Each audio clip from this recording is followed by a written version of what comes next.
Hello and welcome, ladies and gentlemen, to a wonderful game. A game of mediocrity, a game of disappointment, a game of garbage. It's also known as Total War Sadhammer. So, we're going to play this because I don't want to play better games because I hate myself and I want to suffer. So, yeah. Actually, I do have other things. Wow, they're so tiny. All the pictures are so tiny. I'm sorry, my monitor's too big for this game now because everything's fucking the size of a peanut. Oh boy. So we said Undead SQEKS it is. So we're gonna play something with zombies. Why? Because I feel like playing with zombies and undead things. And I don't really have a lot of games where I can play as undead. Sadness starts with one blood kiss. Big kissies.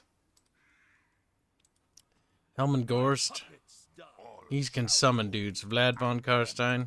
Or no, is it Heinrich Kemmler? He can summon it. Yeah, Heinrich Himmler is what he's actually based off of, but whatever. Summon crypt ghouls, and he can summon that dude, if I remember right. The dude, the big undead dude, the chaos undead. Dark magic is mine to command. Manfred is kind of part of the reason why the end times happened and why we have Age of Shipmar. So maybe we don't play as him.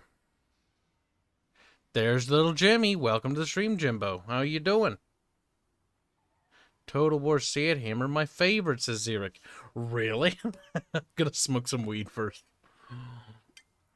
I'm proud of you, Jimmy. You're just a good old-fashioned Jimbo. You know what I'm saying, Jimmers? Jimmin, Jimmykins, Jammy, Jambles? Jimmy Jambles? Jimmy Jambles? Who has a good starting? I don't really know. I don't really remember. What do you think, chat? Who should I play? Oh, Klusger, where have you been, you little slut? There you are. I forgot to ping people. I wonder why so many people haven't showed up yet. Should have like a thing that auto pings. No, that'd be terrible. It'd probably break and I'd type a word and then it'd ping. You know what's funny? The Norskins have no updates whatsoever, basically. They've just sort of forgotten about the Norskins. I just realized that. That's kind of funny. Hell yeah, brother, says IndioWeeaboo.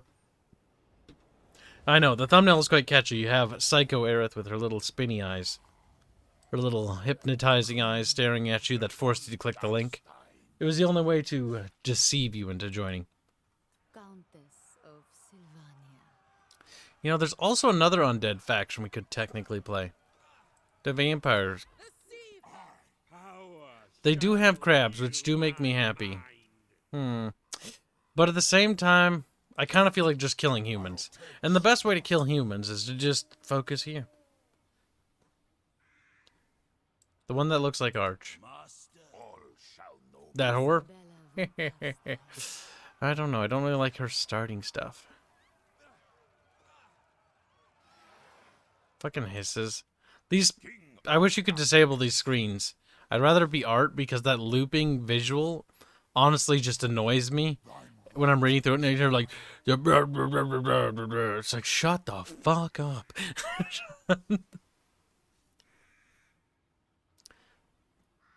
Vampire counts are still missing units last I checked.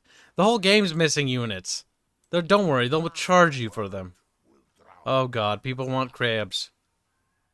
You know, didn't they abandon the vampire counts or vampire coast though? They don't have anything if I remember right. Like they're uncompleted. I do not like their starting positions.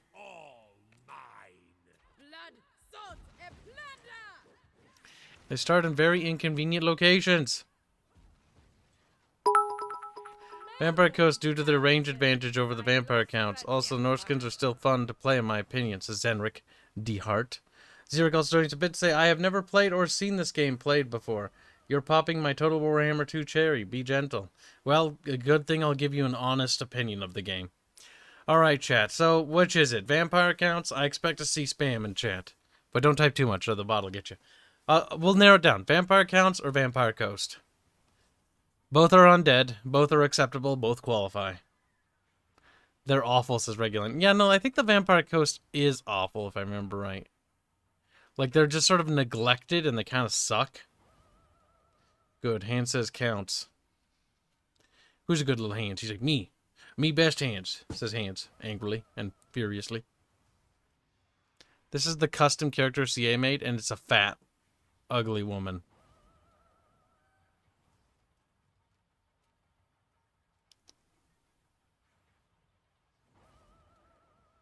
That looping thing is really bad. Like, that's so fucking bad.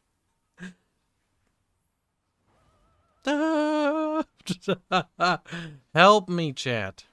Vamp Coast, Crab Lords, Crabs, Vampire Coast, Vampire Counts.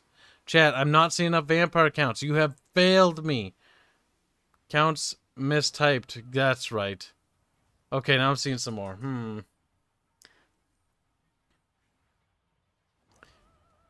Pirate Vamps, chat, you're so terrible. You're going to hell. They look stupid. And their things are stupid. And everything about this faction is stupid.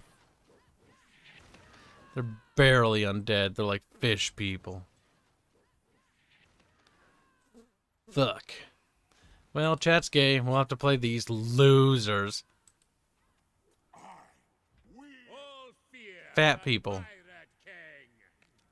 Yeah, the Pirate King starts in a shitty location.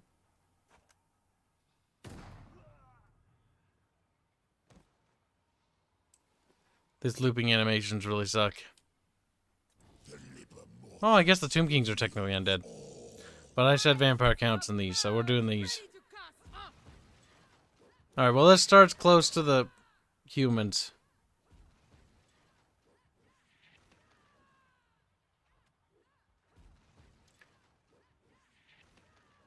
Oh my god, chat, you're so inconsistent. I see Coast and... Okay, you know what? Fine. Chat, you can no longer be trusted with voting. You have failed me for the last time. Instead, we will just flip a coin.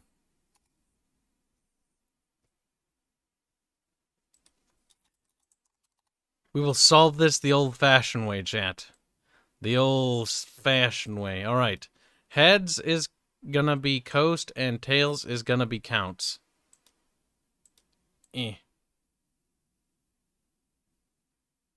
Nice, the Counts win. We win! We win! And by we, I mean me! Screw you, chat. Now, Von Karstein's kind of a lame pick. I want somebody who looks like a fucking monster. And this guy, he looks like a monster. Vlad Van Kierstein. That's right, chat. RNGesus wins the day.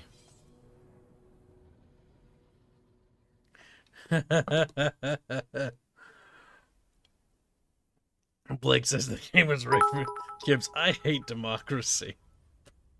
Yes. It's led to many problems. No kidding. We just need a dictatorial kibtatorship. A fucking minor settlement as a capital. That's because he got ousted from the actual capital. Besides, I do get Bella on the other heroes if I remember right. I have to, like, unlock them or something.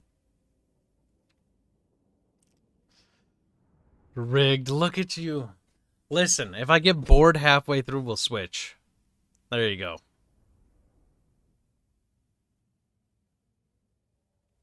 It doesn't take much for Kibs to switch these days.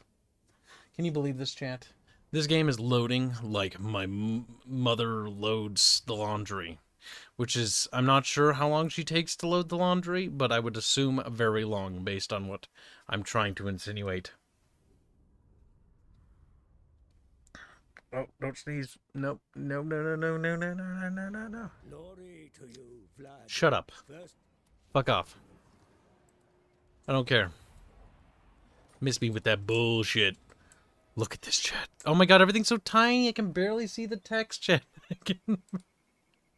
I thirst. Thirsty little whores, just the way I like them. Now, I don't think this army is in any way suitable for taking on our son, nephew, niece, daughter. And yes, I fully intend to betray our allies. Because we have no allies, chat. Expand Sylvania's borders. What? Wound there. Time to die. You dare. Wound failure? Next. Bow before me. Skeleton Reapers. This is modded, so there are some custom units as My sire. skeleton archers. Not a bad idea to get some range bullshit. Okay, we've dealt with one of their hero dudes. That's pretty good. We're going to want Spirit Leech, because if I remember right, that was busted. Though that might not be busted anymore. That might be, in fact, unbusted. What's this building? That building is fine. Now that building we do want, and we do want the basic recruitment building as well. Which wouldn't be a terrible pick, honestly. Now, diplomacy, as far as I'm concerned, is not going to be favorable. In the... Sigmar's will. Von Castine, a curse upon the Empire for centuries. What do you want, creature? Very well. Non-aggression pact. That's good, Averland. Just learn to stay away from Kibs while Kibs reclaims his lost lands. And we probably want to talk to that faction. Fine, I'll do it this way. I will not parley with the dead. Begone, abomination. I'll ignore that. I'm not an abomination, I'm just a wiggling abomination. One rug. The days are dark, and the end times come. And here is proof. Zanganars come to treat with me. Onward. Well, the undead are not viewed favorably. The dark times, sure. Oh god, the lore problems with this. That's right. So the vampire counts wherever they spread basically just makes the land dead, which makes no sense because, like, that's not really how they operate. Like, they do have people under their dominion. Like, that's part of the shtick. Oh god, I forgot about that.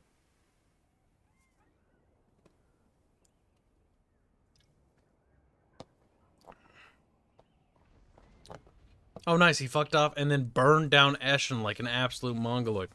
I'm not even surprised. The world will drown in blood. Can we top off over there, maybe? Annihilate them. Yes, we want to get rid of the other pretender, as it were. Now, the battle results claim Pyrrhic victory, which is what we call very, very, very bad, chat. Very bad. Because I don't know to what degree. Death and destruction. Yes. Or what state his army is in. Wait, did his army just get wiped or what? Where is he? I don't even see him.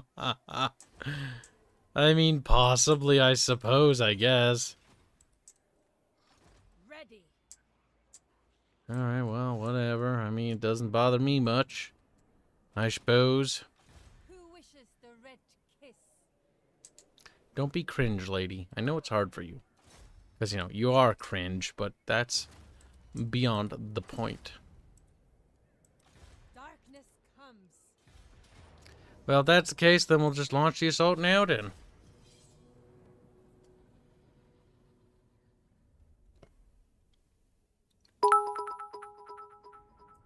Do you intend for the game audio to be very low? I think I was going to turn it up. Genshin was a lot louder. Yeah, no. This game is low because last time I tried it... Oh, look, a wall. Don't worry, chat. In Total Warhammer 3, it'll be a wall, but it'll be bent. Wow. Creative assembly, everyone. Creative assembly. Round of applause, please. Come on. Come on, give it up, chat. Come on. Yeah. Innovation. Round walls. Fuck yeah. Fuck yeah. Fucking retards. Alright, so let's see. Oh, man. This game is an actual joke. Alright, so let's see. Audio. We'll turn on the music, even though it's really bad.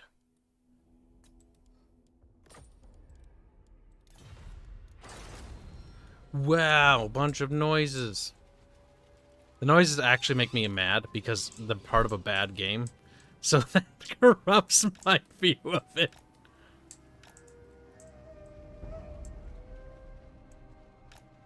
I haven't played this in a while. Like, actually properly.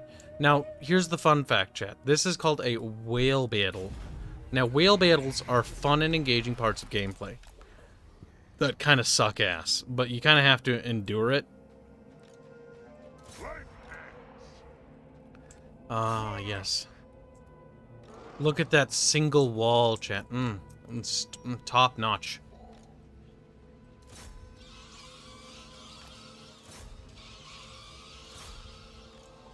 Wait, why aren't you guys moving forward? What the fuck? You little retards. Did you forget how to attack or something, or what?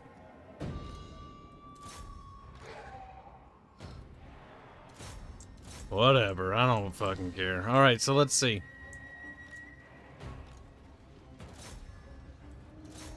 Attack that one, blah, blah, blah. You know the drill.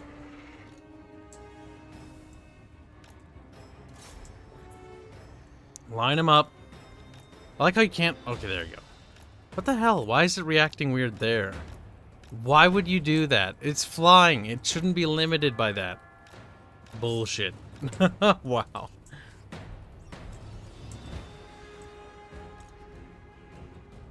No, we don't play good games on this channel, chat. You know that. It's part of this gig. Part of the gig is suffering. Eternal damnation, you know, the usual. Drum, shut up. You're not even cool. You're like pitter-patter, as if something exciting is gonna not happen.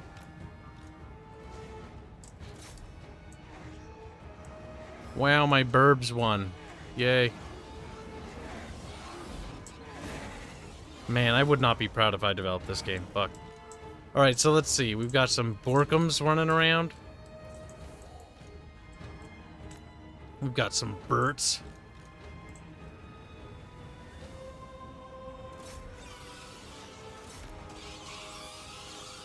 Screechy bats, mind you. Fuck.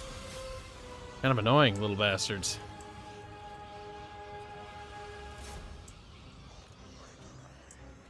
How's the gate coming? It's coming. Slowly but surely.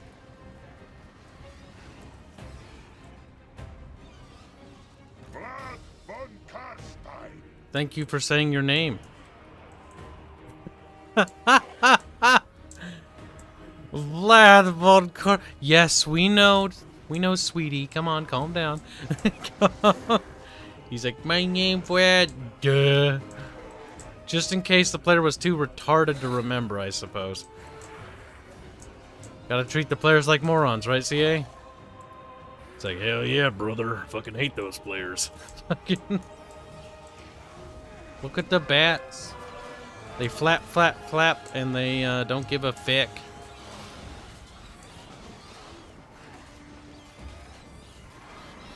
Have we won yet?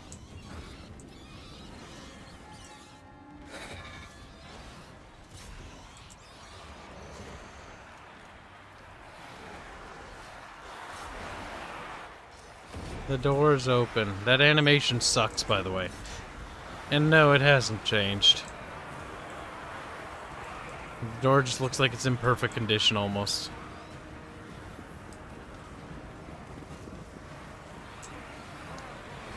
Man. Sometimes I forget how soulless Total War has become. Then I'm reminded. Welcome to stream, Caterheems. Hope you're doing good.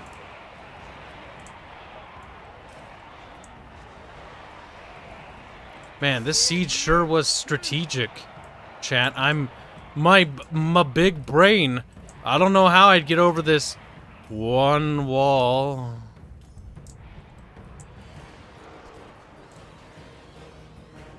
Man, I'm pretty tactically genius, chat. The game said it would be a Pyrrhic victory, but fuck, I was a god victory. Tactics. This game is very well designed. It's got double thick walls to help with the unit pathing, that don't work, by the way. Thank you. They tried to double the thickness of the walls to make them work, and what ended up happening is nothing. Fucking idiots. Oh my god.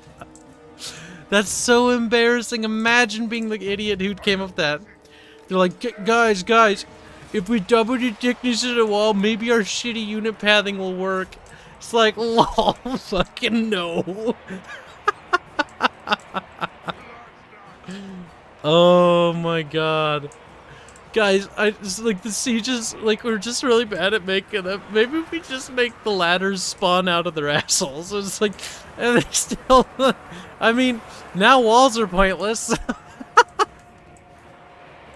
Double thick is my favorite story. Extra thick. The burbs are coming flap, flap, flap, flap, flap, flap, flap, flap, flap. So they can thwack at them. Thwack, thwack, thwack, thwack, thwack. Oh no, they're dead. Man. At least the lights are on, I guess.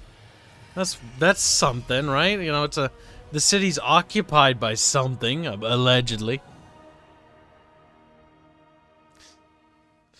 Oh man.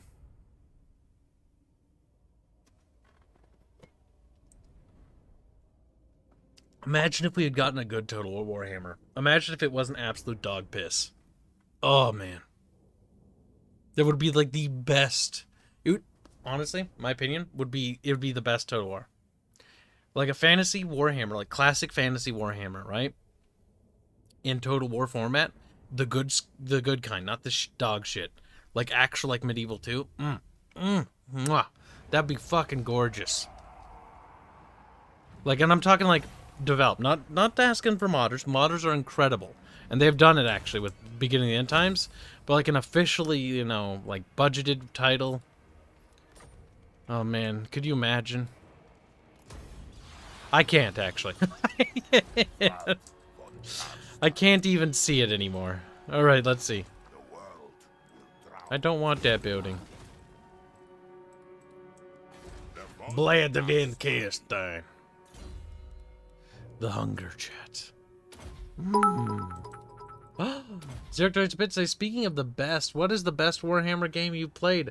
Not including the pen and paper game, of course. The best Warhammer game I have actually played, like Warhammer Fantasy. Let's start with that. The best Warhammer Fantasy game.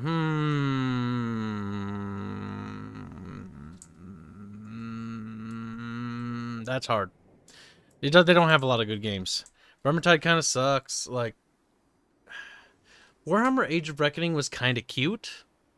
Like, it wasn't very good, but it was kind of cute.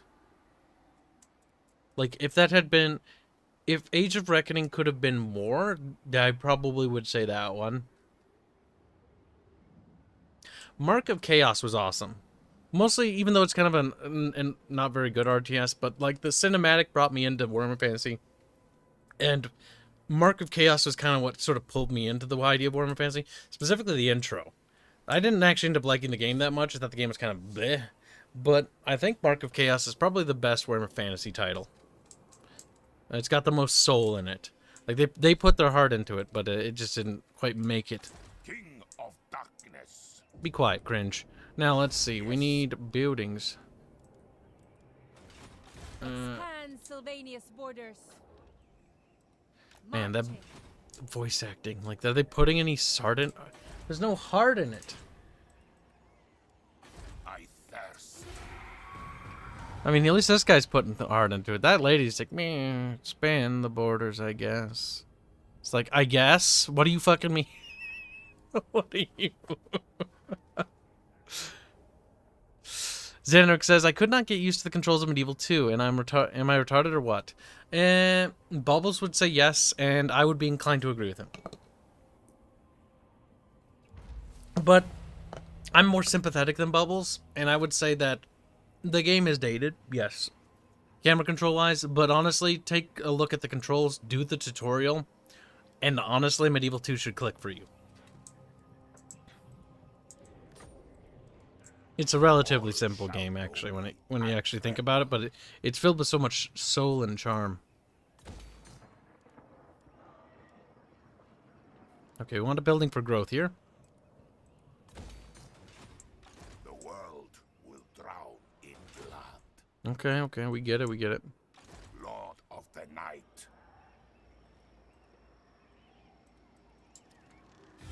Oh dear, that smells like grave rot. An unfortunate disease. Perhaps I could supply a cure.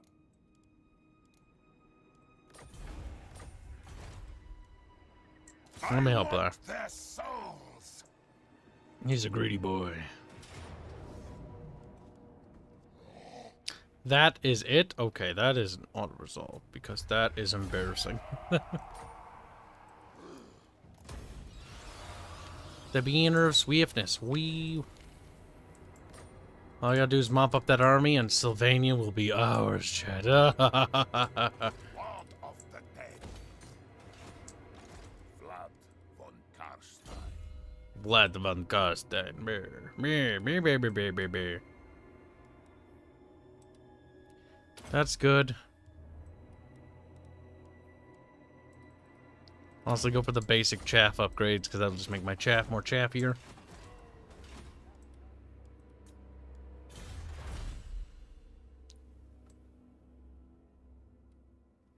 Yeah, we'll focus on that. Get our chaff to be chaffier. The chaffier our chaff, the better for the undead.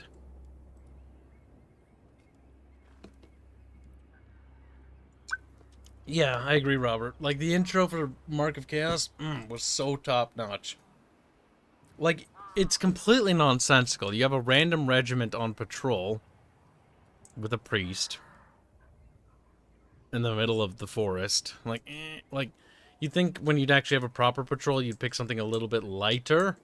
But it almost looked like they were actually, like, a battle... It was hard to tell. Like, in my mind, imaginary-wise, like, they had just survived a battle, and that was all that was either A, left, or that was the group that fled. Or got cut off or something. It was interesting.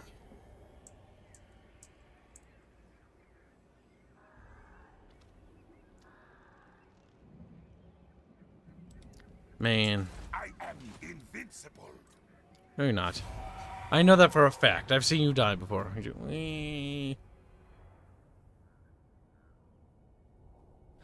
Isn't Vlad supposed to be dead in lore? I don't know. I don't even care. What lore? What lore? Oh, it doesn't even matter anymore, does it? It's owned by Games Workshop, so it's inherently garbage. It doesn't matter if they had quality writing at one point. If it has GW's writing or light name on it, it's trash. Pyrrhic victory, not good enough. The banner of swiftness, I'll save that for... Wait. Yes. Make the Blood Knights go faster. I think the Total War games I want most are Shogun 2 and Fall of the Samurai, mainly because I love the feudal era Japanese history and Fall of the Samurai. I assume you already have those games, but the games you like. In the Total War series, like, let's be honest, when it comes to Warscape Total Wars, like Napoleon and Shogun 2, Fall of the Samurai, and Attila are probably the better Creative Assembly, or not Creative Assembly, sorry, Warscape Engine Total Wars. Because Attila is a lot better, but fuck me, the assholes at Creative Assembly updated Rome 2 to have the guard mode button back because the dickheads for some reason removed it. And then they didn't have the fucking brain to put it back into Attila. The absolute fucking balls on these retards. Oh my god. It makes me mad. It's like, dude, you've completely forgotten about... You've completely... Oh my god. You've not... Oh, I'm so mad. You've managed to completely neglect a game. Like, they messed up to such a degree. It's so bad, it's embarrassing. I don't even know how they managed to be that bad. Like, I don't even have words. I don't have words for the stupidity that I've seen from Creative Assembly. Like, they're stupid. They're so stupid that I don't even know. Oh my god, I'm actually struggling to find the word to describe their stupidity. That isn't a gamer word.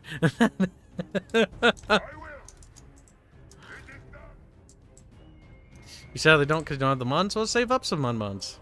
You know, put aside some buckaroos and wait for a sale. I bet you'll be able to pick it up easy peasy on these Christmas sales. Set aside some quiche.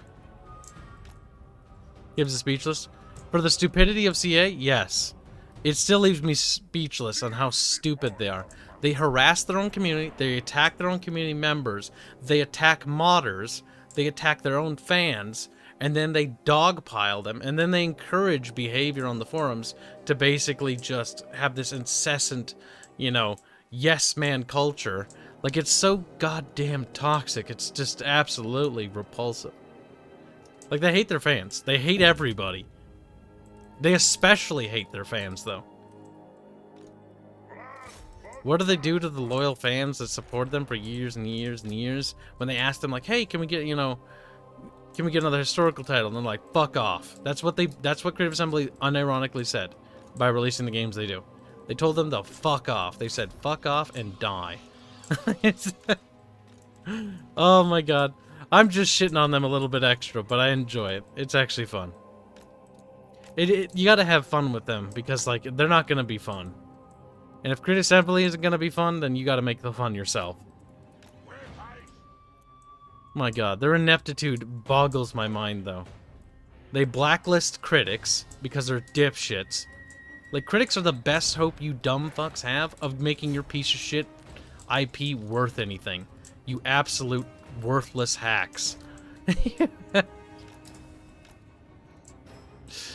Not to mention the entire YouTuber community surrounding Total War that I've been experienced, that I was exposed to, are sellouts and little fucking rats. With no fucking spine. Fuck them too. They're the reason why the franchise is shitty. They didn't stand up and have any balls when shit hit the fan. You know what they did? They bent the knee like the little bitches they are. And I hate them. I hate them for doing that. Because they allowed one of my most favorite franchises of all time, the thing I cared about, to absolutely be plundered and brutally butchered. Like, this game is soulless. I don't even know what to say. Like, the battles are all the same. Like, we're gonna do like 10 of these, and it's gonna be the same thing again and again and again. And why am I playing this game? Because I refuse to just give up on it. I refuse to just be quiet about the franchise, because they'd be more than happy for me to just walk away and leave. No, the funny thing to do, is be annoying. And be the little gnat in their ear that just won't shut the fuck up.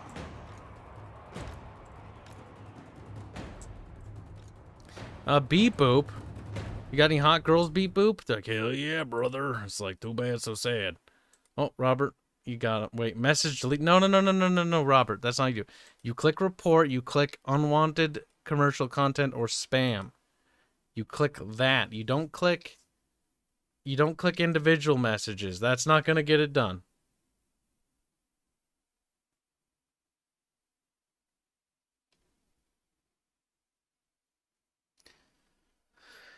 Because that'll just take 30 years.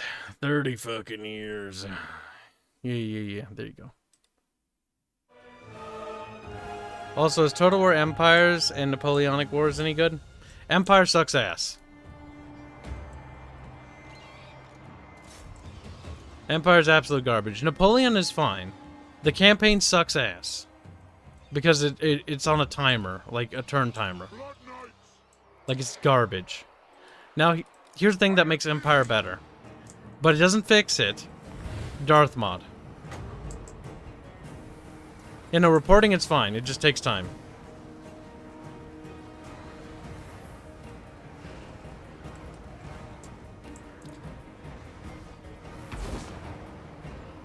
This music boring.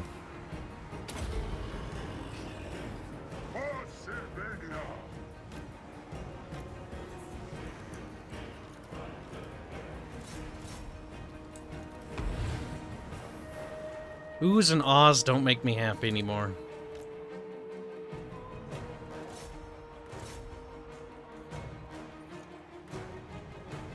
Are you dead yet?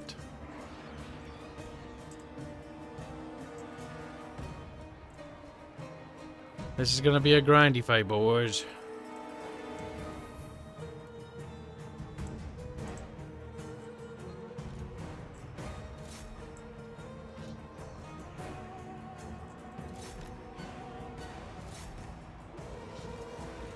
Bats to the rescue. Now with the undead, it's all about flanking. Robert's not drunk. He's just new to moderating. He's our composer. He makes our music for our video game. Sonic Killer, you don't see dislikes on the videos that have it disabled. The dislike feature is only enabled for certain videos, for certain privileged channels. If you could call disabling a feature a privilege. Man, this sure is some epic combat, chat. Okay, I get it, critics of Kib. Yeah, this looks like ass. I was like, I'll scroll into it, fine. I forgot it looks like ass. Like, they just, like, stand around each other. Like, hey, how you doing? Like, Rome... Basically, this is Rome 1 combat. Except, it looks worse. Somehow. Like, I'm actually impressed. You've done an incredible job making Rome 1 look like a better game. Truly, you should be proud of yourselves for what you have achieved and accomplished in life. Now you are gonna run away. These bats are dying. No, they're decaying. Oh god, the decay mechanic. It's stupid because once they decay, they just poof.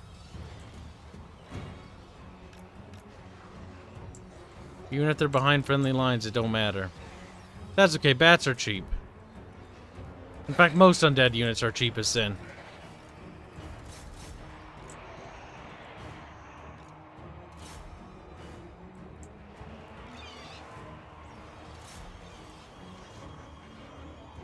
Their army's decaying, chat. What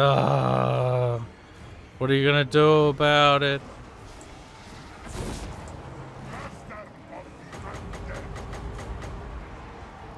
Where are you? Oh, fuck, you're over there.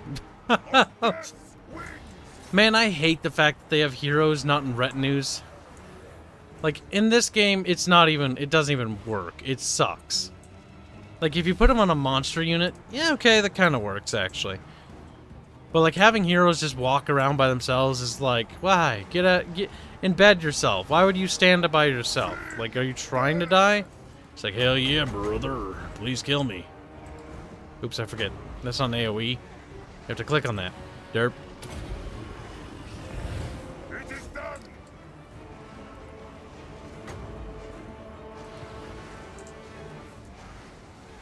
I don't care. Everything's engaged in melee, so give it to the beauties. Well, the battles are supposed to be the focus of these games, yet CA did such a shit job with them. Oh god, there's no mechanics. Like, elevation mechanics don't exist in this game. Like, being on hills don't increase range distance. Not last I checked, anyways.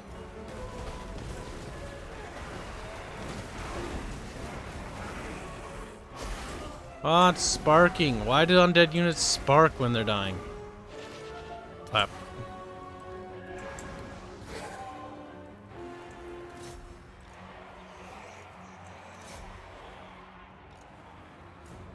Victory is mine. Enemy lord is wounded. No. Pyrrhic victory. No. That's fine. They don't even have an army to challenge me even.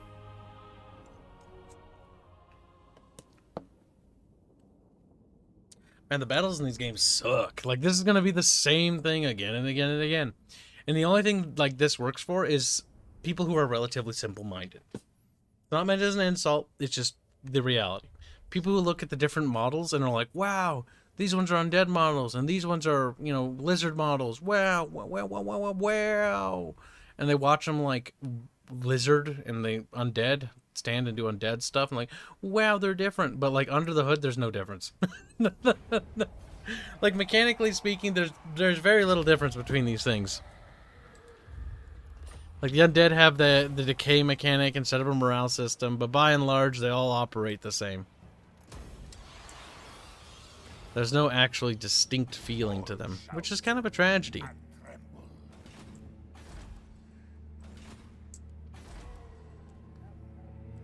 Build a building. Man, this game is so fucking bland. I've taken 3 territories and I feel like I haven't done anything. Now, this is super early into the campaign, but we're pretty much in the stage where I'd probably call it the wrap-up phase. The game's over now. Now it's all about steamrolling the map. Once you have 4 territories, it's all over in a Total War game these days. Oh, it's so easy. Now, it's like, Kibs, you didn't turn it up past medium or normal. Thing is about games is those just do arbitrary stat buffs, which are boring and not interesting and not challenging, but just annoying to deal with. And after playing so many campaigns on hard or very hard or legendary, I realized that it doesn't make the game more fun, it just makes the game more annoying. And while legendary, because it doesn't make the AI smarter. Like, I don't care about like if my skeleton is worth 10 of their skeletons, or that's why I play normal. Normal is generally the game's intended play, and the game was balanced and designed around normal. Generally, not all games, by the way.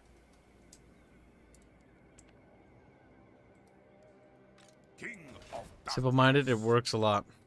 See, to me, I don't even see. I see past the veneer of like the paint job, and I see what's happening under the hood. And from what I'm seeing, like, I don't see anything. Like, there's just no passion in it. Like, Medieval 2 only has human factions. They're all humans. They're all humans. Like, that's that simple. But yet the battles felt so drastically different, and the factions felt so different and unique because of how they played out in the battlefield. Like, the Turkish playstyle with their, you know, mounted cavalry. The Byzantines with their, you know, cataphracti, and the English longbowmen. Like, they only get like a special, like, they get some unique units, but they get like one like super special unit. That's kind of it. But like, just that made them feel so much more diverse and unique, and gameplay different. And then this game, it just feels like, yeah, they all feel the same. They all feel the same. There's no difference. Though their donate 20 secure is the same. I hate the growth system in Warhammer. Yeah, I don't blame you. Massacre them. It's pretty boring. Settlements grow and the numbers are like, there's nobody that lives in the settlement. It's just like +1, +2. You can access building slot 2. Like, that's it. My cities don't have people in them. There are no people in this city. Even if it's a human city, there's nobody lives here. Nobody lives in the city. It has 4 building slots. That's fucking awful. Like, please stop it, Creative Assembly. This shit is cancer. This is so streamlined for 12-year-olds. Like, yeah, man, it can only be a regular settlement. It can't become anything else. It can't grow or build any different types of buildings. And you can't change provinces. This province system that they have is bad. It's ass. Like, if I play as orcs and I come over and take over Sylvania, do you think the orcs would adopt the human provincial system or the vampire count provincial system? Like, are we that stupid? Like, yes, they'll totally just, you know, adopt the same thing. Like, are you kidding me? Like, that's actually horseshit.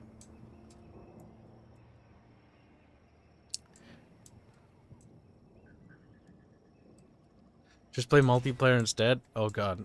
The multiplayer in this game is bad. Like, really bad. In fact, I'd argue it's one of the worst. Because they've had so many DLC factions and DLCs on top of DLCs, if you don't have the latest and greatest DLC, you're just out of the loop. Now, you can play with mods, and that can change it, but man, the multiplayer in this game sucks ass. I've tried many multiplayer battles, because on paper, I was like, wow, Total Warhammer Fantasy battles? It'll be like Total Warhammer Fantasy battles, but in a video game, and I'll be able to play with people, and it sounds so cool. And then I play it, and I'm like, wow, this sucks. Whatever's the newest DLC faction normally just runs the meta. Normally. Not always, but 90 times out of 10. Especially when the Beastman. That was the one most notable.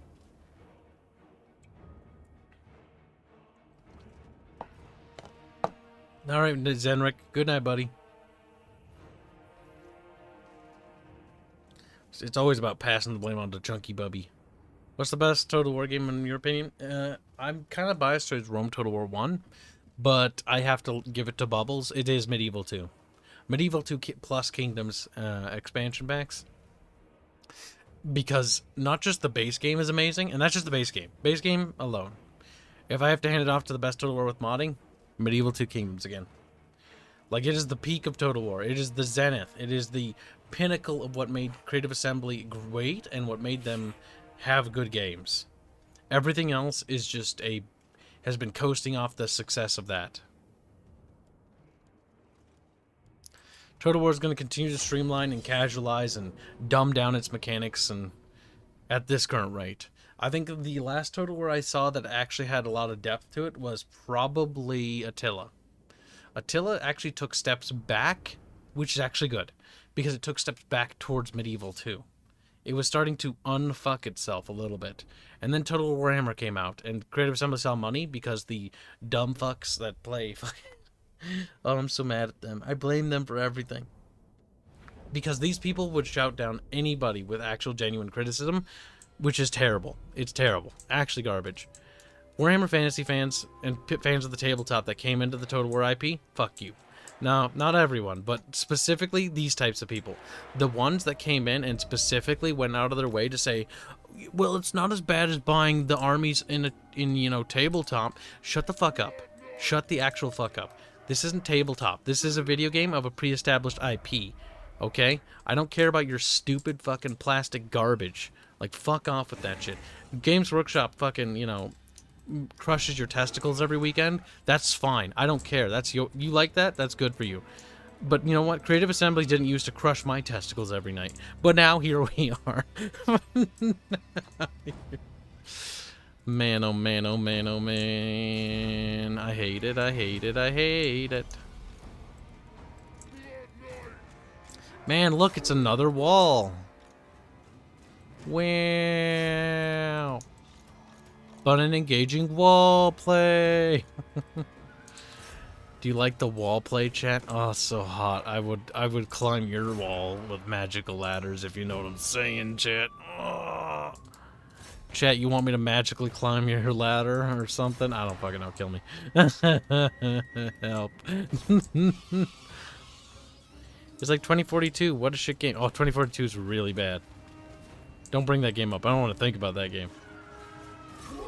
That was bad. Now get in there and smash it. What are you doing? Come on, Skull. Come on. What are you doing? What are you doing? Creative Assembly. Come on, pathfinding. Let's go. Like, fucking idiots. Shut up. I don't want to hear you say your name ever again. I'm gonna say it like 7,000 more times.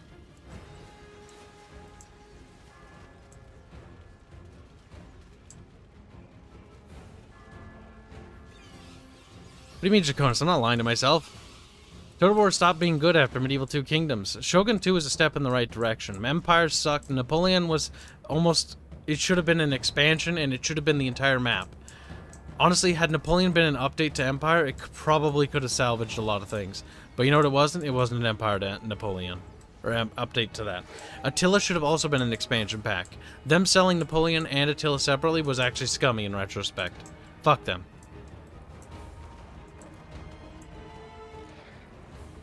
Those archers are going to absolutely plaster my little flyboys. No. Oh my god, spawn the magic ladders faster. Fuck. The gameplay in this thing is fucking keen. I have the hiccups.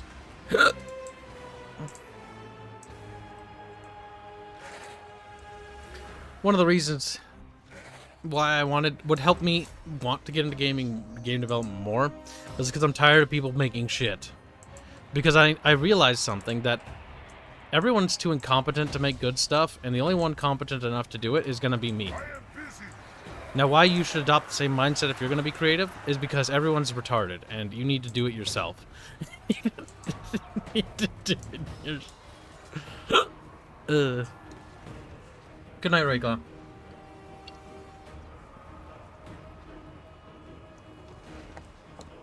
Back to bitching, because this is fun. You know what's fun about playing this game? Not playing it, but complaining about it. It's like, it's therapeutic. Help me. Alright, let's see. Man, I hate Total War.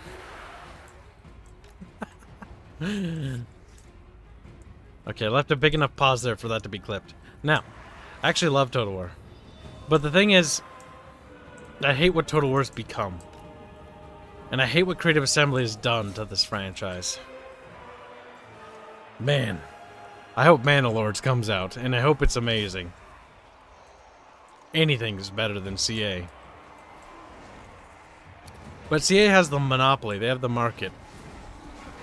Again, it's not to say that there aren't great people and incredible people working inside a Creative Assembly either, by the way. There are probably very talented people in there. It's just whoever the designers are making these decisions, whether it's the board or suits or whatever, they can burn in a fucking basket. Because they're the ones making the game shit. It's kind of like World of Warcraft. Like, World of Warcraft has an incredible art team that is strapped to working with their shitty game. Like, that sucks. Oh, that must actually suck to work on a game that you can't be proud of. Like, now that I'm an actual developer and I kind of know what it's like to make video games, we haven't finished our first game, but here's the thing. I know that I'm proud of the work we've done, and it's such a great feeling to have, to be proud. And you know for a fact that the people that work there can't be proud of this shit. Like, that's sad. That's tragic. Imagine working on a game and being not proud of it, of making just a soulless corporate cash grab. Man, that sucks. When we spend that money, much money, we deserve to complain. You're damn right. I own almost every Total War product to date. I have every right to fucking complain about this franchise.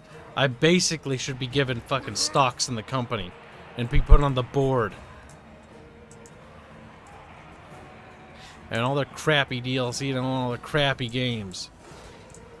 I can complain about them all day. I purchased that right. Technically, you don't even need to purchase that right. You can do whatever the fuck you want. You want to complain? You never played some? You can do that. You have the right to do whatever you want. But I can sure as fuck complain with a smile on my face because I spent so much time in this franchise. Rest in peace, World of Warcraft. Hell yeah, brother. World of Warcraft was amazing. I miss that game. Sometimes I think about wanting to revisit it. And who knows, maybe one day I will. But you know why I'll revisit it? To just look at the desecrated remains. So I can finally put that book to rest. Man, but I just don't want to look at it, though. I don't want to see what they've done, actually. I don't want to even know. I hear about it all the time. And I sometimes watch Asmongold talk about it. And I hate what I hear. Not him, he's a good guy, but I hate hearing about it. Because it makes me remember it. And I just want to go back to, like, those days and play that game again with friends, or re-experience the game with the new friends I have today. And I can't. I can't do that because that game doesn't exist anymore. Like, the game that I love is gone.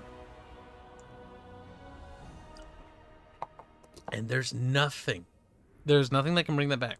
The closest thing is them doing the revival of the releases, like playing WoW Classic or playing the Burning Crusade thing. Like, I'd be interested in playing the Burning Crusade thing, where it's just Burning Crusade and it's nothing else. And I'd also be interested in the Wrath one. But playing modern WoW? Look, there's so many things about modern WoW that are nice. I played it when Battle for Azeroth came out, and there's so many things. Like, the visual presentation was nice, like it had a nice color palette, and it had this very cozy feel to it. But the problem was the soul was gone. Like, it wasn't there. Like, somebody had ripped it out, and you, like, while it had this kind of cozy feel, there's a bit of bitter coldness to it, and it was like, it's missing. It's not there. Like, you can't feel the heart that was there. And that actually kind of hurt in the long run because it made me sad. Because, like, the thing that, you know, the thing that made me happy is gone. Poor Sank says, I want Wrath of the Lich King Classic. Like, that's the only thing Blizzard can make that'll make me kind of want to play WoW again. Play the 40k mod in Bannerlord? I've never played the 40k mod. I don't see that being very good. Now, I imagine a Warhammer Fantasy mod would be fucking cool, but I don't see a 40k mod being very good. Who knows? Maybe I'm wrong. Maybe modders can, you know, show me how wrong I am by just absolutely blowing me away. But I just imagine that being really dumb. All shall know me and tremble. Hopefully that's just me having a limited imagination in that regard. And the modders have done something. Bye, Ray. Ray, no! Who's leaving? Which Ray? Bye, Ray. Ray. Who's Ray? I don't see anybody leaving. My eyes don't work. Zerk says, passing the... I already read that, Zarek. Wiggle. You're alive on Twitch. Do something. Wrath Classic will add microtransactions. I mean, Wrath Classic had microtransactions, Doughboy. Little Kite, or Little TK, or whatever it was. Kite. No, you remember? The little Lich Kitty. Like, microtransactions exist in Wrath. I don't mind cosmetic microtransactions. They don't bother me. In fact, I don't mind them. I don't tend to put them in the stuff I'm doing, but that's just because, you know, I don't want to. But just because I'm not going to do it doesn't mean others can't. Bow before me, King of Darkness. I don't mind cosmetic micros. I do mind, however, quality of life things. Like, having to transfer your character to servers and having to pay for that is bullshit. Like, there's no way that needs to cost money. That's literally an automated system that does it. No one actually does that at Blizzard. It automatically does that. And you're also paying a subscription fee. Like, dude, I'm giving you a monthly subscription. If I want to transfer servers, let me. Like, piss off. I should be able to transfer servers whenever I want.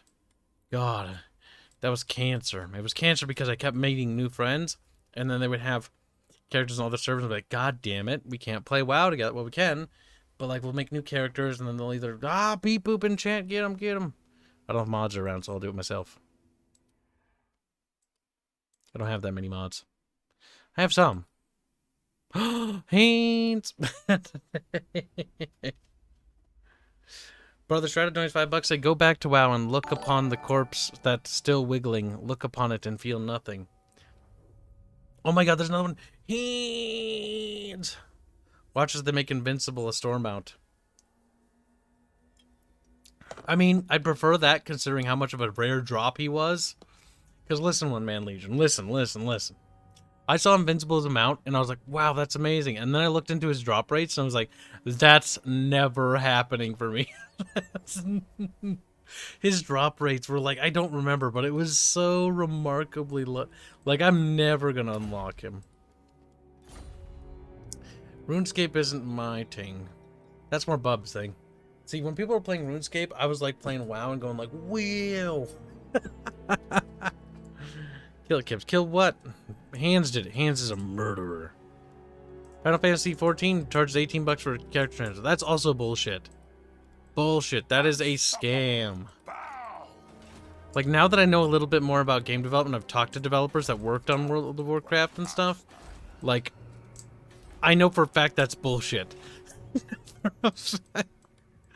There's no way. Like, you're gonna have to make a really compelling argument to convince me that's a good idea. That's a fair and equitable idea. Because that's not. That's just easy cash. Like, fuck. Oh, god damn it. Alright, I'm putting you in there to replenish troops. She's starting to breed, chat. It said that after putting so much work into Black and White 2, only to get low sales, the current head of the Pokemon games got so angry that he has over time just made the games worse via pettiness. Pokemon Black, I don't know. I don't know much about the Pokemon franchise. I've got like one Pokemon game for the Game Boy Color, and I never really got into them. Because I thought they were boring. They just didn't entertain me back then.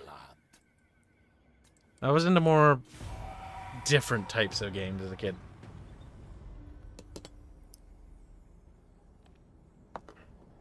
Do you ever play Neopets? Nope. I just make a new character on the different services. Ashcore.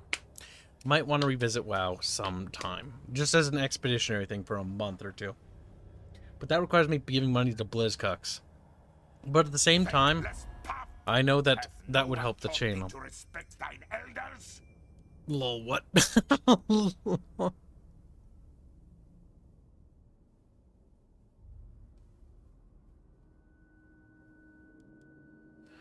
Mun-muns for Peace Street? Lol. No. I do also want to revisit Age of Reckoning, the Warhammer MMO. But I probably want to do that before I revisit WoW. And I'm probably going to wait to revisit WoW once they revive Wrath of the Lich King. Because they will, because honestly it's the only way they're going to get sales. Because their new crap sucks ass. Like, I've looked at the cringe of World of War... Oh my fucking god. Don't even get me started. Arch regs on Warcraft lore, but he has no idea about it, okay?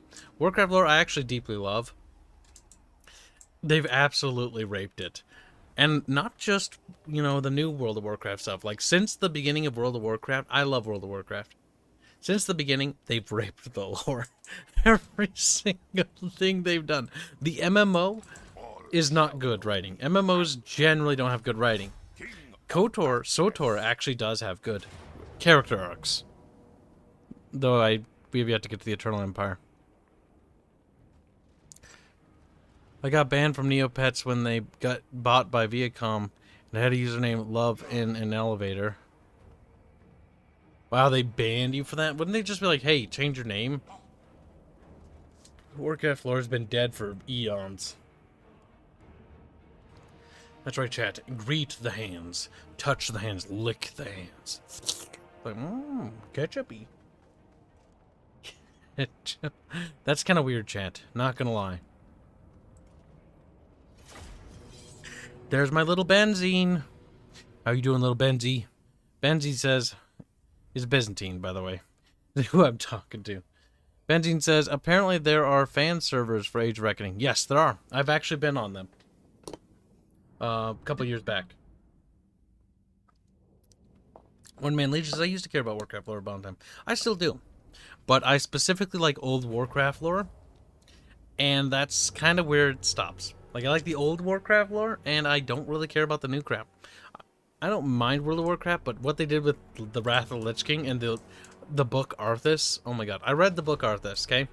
And for those who don't know, the Lich King is this character. He was originally Prince Arthas, and he was like trying to save his kingdom of Lordaeron from an undead plague, and he basically ends up becoming the thing he fought against. You know, he fought so hard against it that he actually became like an instrument of Ner'zhul, who is a orc warlock who turned into the Lich King, because the demons were using the undead to destabilize the kingdoms of the Alliance, the Eastern Kingdoms, and their idea was that they destabilize the kingdoms so that it would be easier for a demonic invasion. And so that's what the undead are. The undead are a branch of this great, plot by the Burning Legion to invade Azeroth, which I actually find very cool, because the Burning Legion first tried to invade Azeroth using the orcs, because the orcs were actually enslaved on their planet of Draenor, because there's actually celestial bodies in this universe, and there's this whole galactic cosmos, and they used the orcs from Draenor to create portals on the other side, because they possessed, I think, was it the dude who can turn into a bird? They possessed him, and they built portals on the other side. So orcs flooded through the planet, but they constructed so many portals that Draenor tore itself apart and exploded. Pretty cool. And then the orcs eventually broke free of their curse when the demons were like, you're fucking useless. You failed us. And that's why in Warcraft 3, that's why you have the orcs being kind of sympathetic, because they're now free, but the humans in the Alliance don't realize that, and that they're different, because they're just, murdering savages, because when they came over, they were corrupted by demonic blood. That's why they turned green, because orcs are actually reddish-brown in Warcraft. Yeah. And then if they drink the blood again, they turn red. Like pitch red, blood red. Right? Did I may have that right way? I think I have that the right way. I don't remember.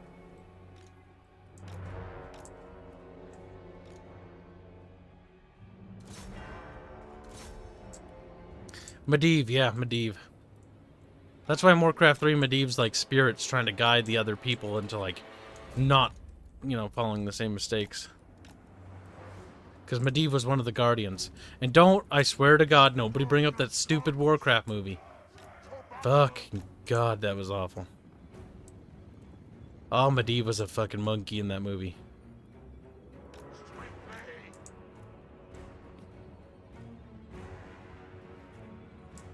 But Medivh is one of the Guardians of Azeroth, and he's supposed to... The Guardians existed to help protect Azeroth from, you know, various threats, such as the Burning Legion and whatnot, and other dangerous things. I think they were slaves to Manaroth. I think so, too. Demons. But yeah, if you like Warhammer, you might like Warcraft, though it's a bit more high fantasy, the classic stuff. Honestly, I don't understand why people get so, like, infatuated, like, with one being better than the other. Because actually, the reality is they're both good. Well, classic Warhammer Fantasy and classic Warcraft are great. Yes, it has a funny start, because originally Blizzard was making, Warhammer games? But then Activision, or not Activision, sorry. Then GW, being GW, was like, actually, we don't want these games anymore. And then Blizzard's like, because this is the TLDR I got. They're basically like, well, we made a game. We're going to go bankrupt if we don't sell it. So let's change the name of everything and then sell the video game. And then they did. They made buckets of money. GW was very, very upset about that. No offense. Because Warcraft became more popular than Warhammer.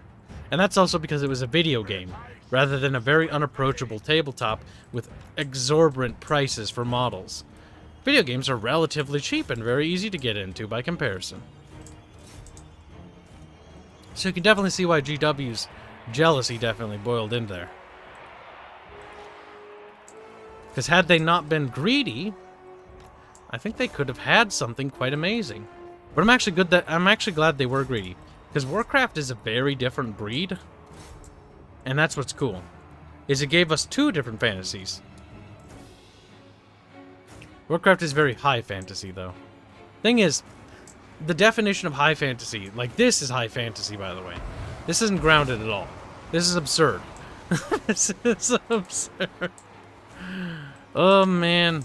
Because I looked into that. I think Lord of the Rings quantifies as high fantasy as well. I don't remember. Bubbles and I were looking into the definitions, and then I was actually kind of astonished to realize that technically, like, almost everything quantifies as high fantasy, and low fantasy is something completely different, and people just have no idea what definitions mean. GW making poor financial decisions, say it ain't so. Yeah. We almost have our miniatures done, Benzine. Soon we'll be a tabletop company. Wink, wink. No, I'm kidding. I'm actually expecting the digital side of our tabletop to be a lot more successful than the physical. Because personally, it's like the physical requires logistics, and we just don't have access to those. We're going to have to rely on people buying the files and printing them themselves. You want to buy a cohort of Astrian soldiers? There you go. Print 1,000 of them. I don't care. You own the file. Just don't redistribute, please. That's the only thing I ask. I think it's a fair thing to ask. Yeah, you have the files? Sure, print as many as you want. You want to print billions of them? Go right ahead. It's your right to do that. But don't redistribute. We're tiny and we're small. We don't have a lot of money. It's very true. We have whatever my wallet has, which can vary from some money at the beginning of the month by the end, which is no money. But that is that's the life I knew I was getting into. When you want to go indie, you got to realize that you're going to have to make sacrifices. My sacrifice was massive financial sacrifices. It's always funny when you get to the end of the month and you're like, oh boy, what are we going to have left? But it's well worth it.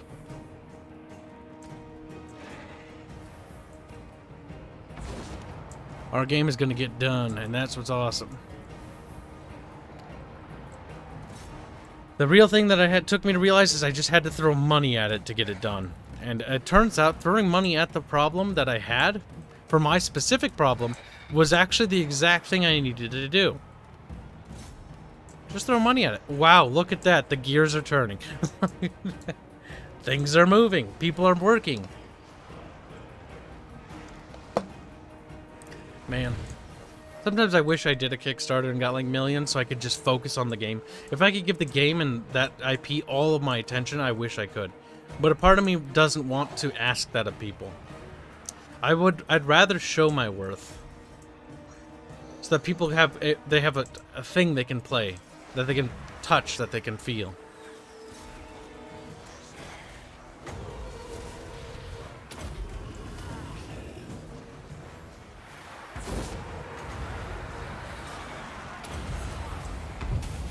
Blood magic!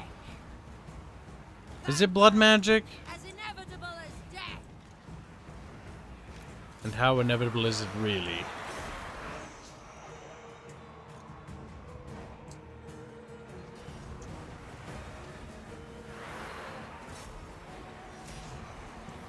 I think you're gonna start decaying, boy. He's like, help.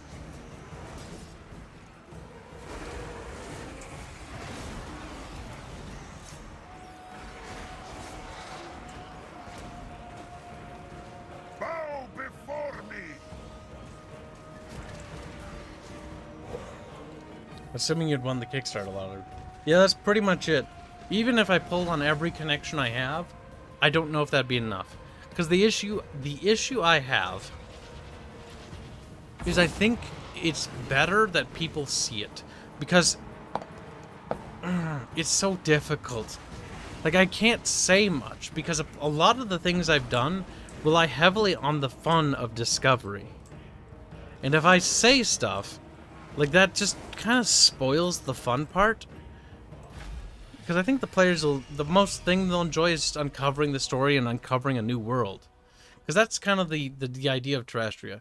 The game was designed around that idea. That's why it's set in 1022 AE, in an age of rather, very explorative age.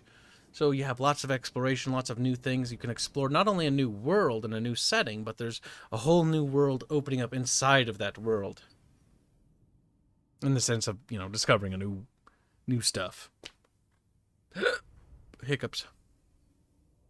Low fantasy equals mythological creatures, some magic, some centered in a mostly grounded world. Yes, that is low fantasy. Low fantasy is not Tolkien. That's what I didn't know when I first started reading up on that. This isn't low fantasy. This is high fantasy. Warcraft is also high fantasy. There are different types of high fantasy. This is grim fantasy, in my opinion. Like grim, sort of. Not dark, not grimdark. I think grimdark is dumb, in my opinion. But like grim or dark fantasy is good. Like, it's very bleak. And that's nice. But it's not hopeless. Hopeless fantasy is like, it's just misery porn. Boring.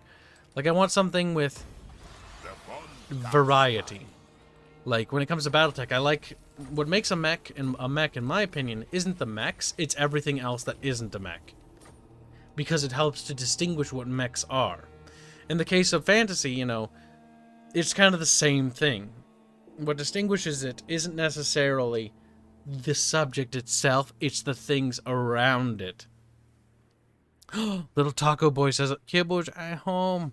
What's wrong, little Boog? Are you scared? He's like, He nods his fat little rotund head. Get a real cut 10 bits, say Warcraft lore Kibs. Yes, RTS is best. Warcraft 3 is my favorite, one of my favorite fantasy RTSs. It's solid. If you haven't played it, sadly nowadays you're going to need to make sure you find a way to play it without having to update it, if that makes sense. Even though you own legitimate copies, do not update it. Do not. If you have the discs, do not update it. If you want to update to the latest safe version before that, you can Google that, and you can find files for that update.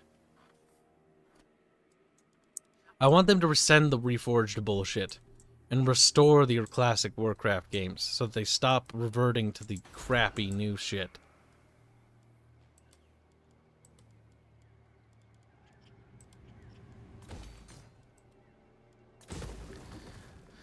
That building is redundant. Look at that. We have managed to re-secure all of Sylvania. Ta-fucking-da, chat. Ta-fucking-da.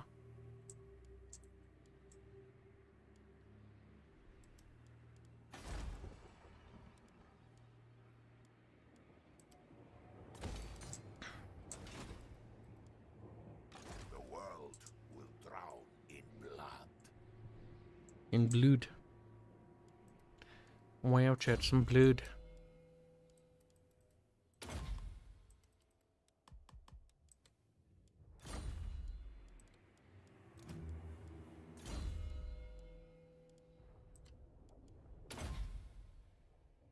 That's quite a delay in that sound effect.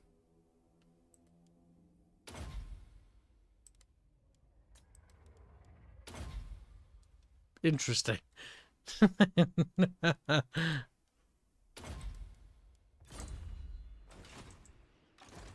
of Darkness. That's gonna bother me now forever.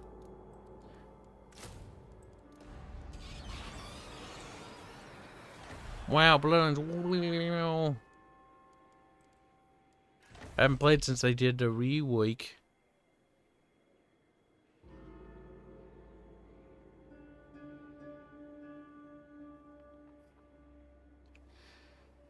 Maybe we should do the Von Karsteins because we're doing the Karsteins, and that kind of makes sense from a lore standpoint.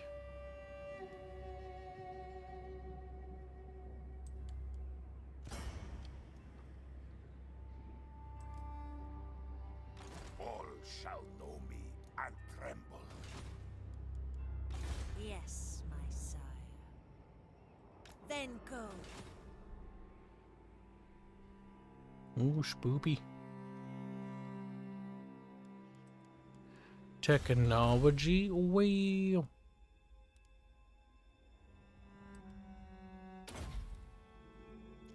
Dracon says, face it, the new world is digital, and nowadays most new computers don't even have disk readers. We need digital rights for our digital property. Now preferably sooner.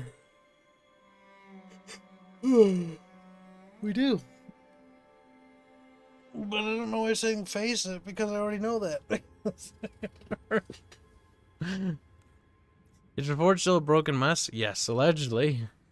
I don't even dare install it. I don't even know if it is installed. I haven't even opened Battle.net in ages. I don't even want to open it. I don't want to know what's installed. Vlad von Karstein.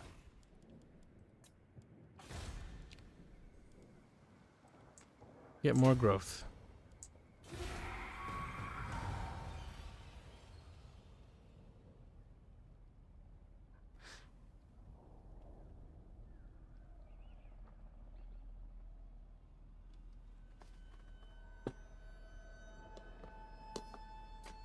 Oh my god, that's funny, Torva. They dropped all their items like blup. Oh my gosh. The main menu in Warcraft 3, Reign of Chaos, is so much better than Reforged. Same for Frozen Throne. It's a 3D background. It looks gorgeous for its age, and it's quite stunning. The world. It's honestly a sin what they did. Can always go back for more dudes. Bow. We will after we deal with Ostermark. Consider it an investment game.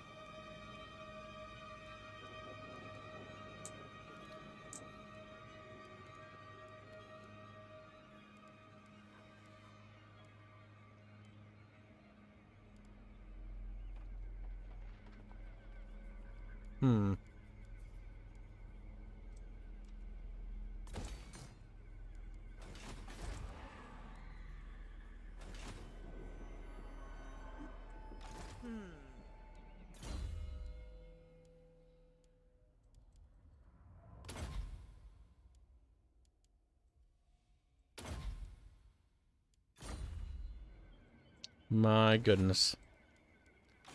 Who wishes the red kiss?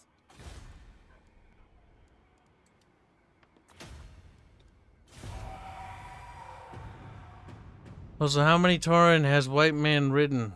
What? What are you talking about? Boog. Kibs, tell us about how misunderstood Sylvanas was and how Arthas was good all along. Oh my god. Arthas was always a spoiled, whiny dickhead. Even from the beginning. Like, he was always spoiled and whiny. He fought so hard because he was arrogant. And that's kind of what made Arthas in a way endearing, because he was very human. He was very flawed. But more flawed than most. And that's because the the Ner'zhul was fucking with him, I think, since the beginning, if I remember right. Like, he'd been hearing whispers and whatnot. No mercy. Well, we're gonna attack us at will.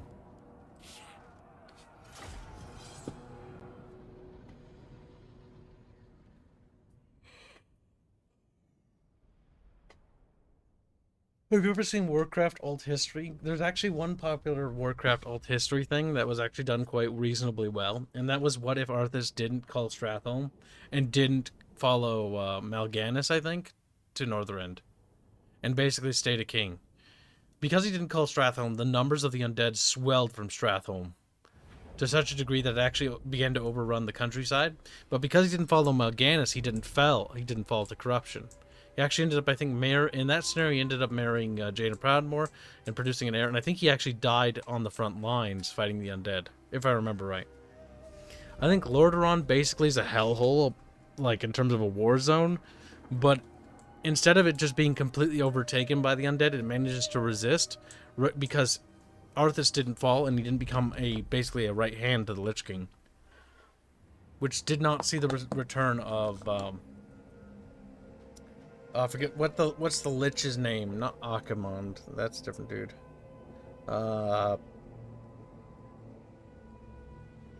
Whatever. That Lich he revives. The Necromancer, who basically helps start the Prague. He's kind of a nice guy when you think about it. At least every time he talks, he's very soft-spoken. It's like, oh, he's nice. Except he's killing lots and lots and lots and lots of people. But, you know, whatever. Not Nixium.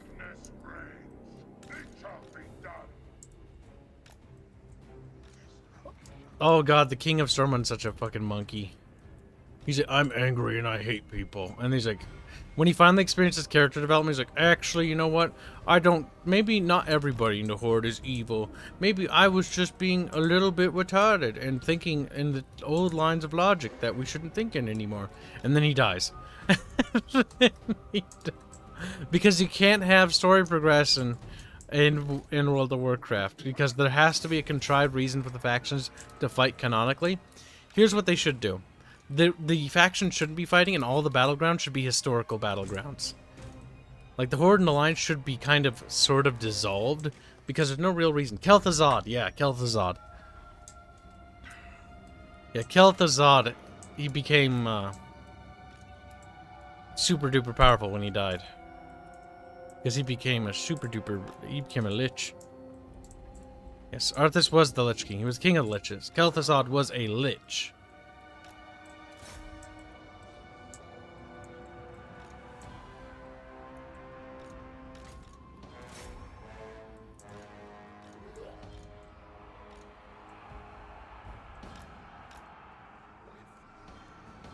The Humanskis. I do like... I think they fucked up the color palette. Isn't Ostermark got yellow a little bit? Or is it blue, purple, white? Also, I'm annoyed that Ostermark isn't playable in-game. I know you can mod them to make them playable, but I wish the other factions were. Because I always like the Ostermark color palette. Nice little purple, purpley white. Yeah, but this looks more pink than purple. They're supposed to have like a royal purple. Looks kind of pink. I don't like that, actually. I'm actually kind of annoyed now. It's like they fucked up Ostermark's color palette. They look pink, don't they? That's very pink. I don't like that. This should be a nice royal purple. I thought it was purple and gold, or yellow. That had a nice look to it. This pink and white ain't doing it for me.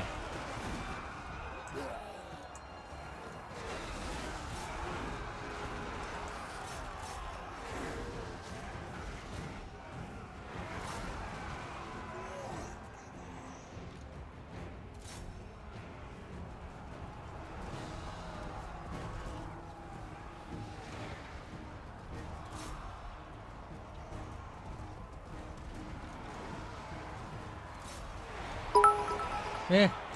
Kirika does a bit say no dissolutions for the Horde. No dissolutions, Horde for life in a cringe. You know, honestly, the Horde should disband. And the Horde picking up the Forsaken into its alliance was silly. Just like the Alliance and Night Elves binding together was also kind of weird. It's like, the Night Elves are kind of arrogant. I don't know if they'd actually just, like, join the Alliance, actually. Not initially. Malfurion's kind of an asshole. Malfurion's kind of a dick.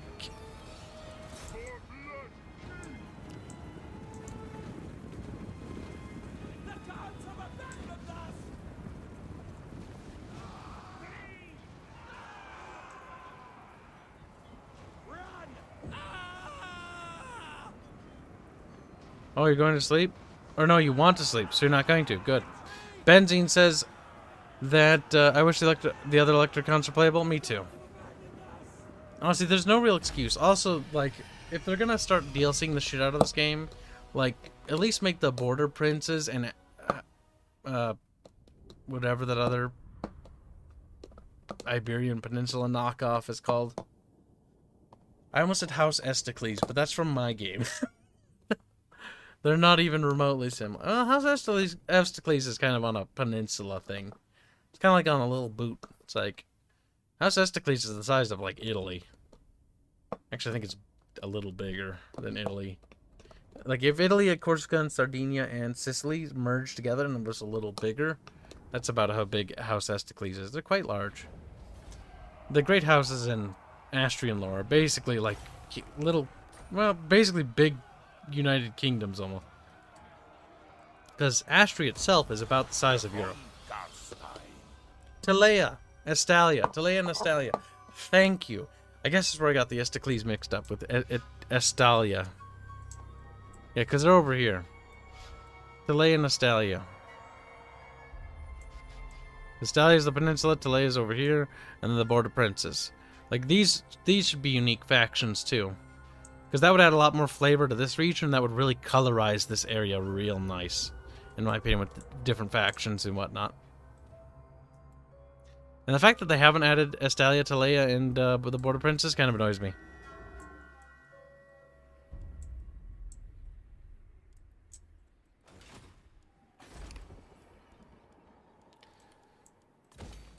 Oh, man.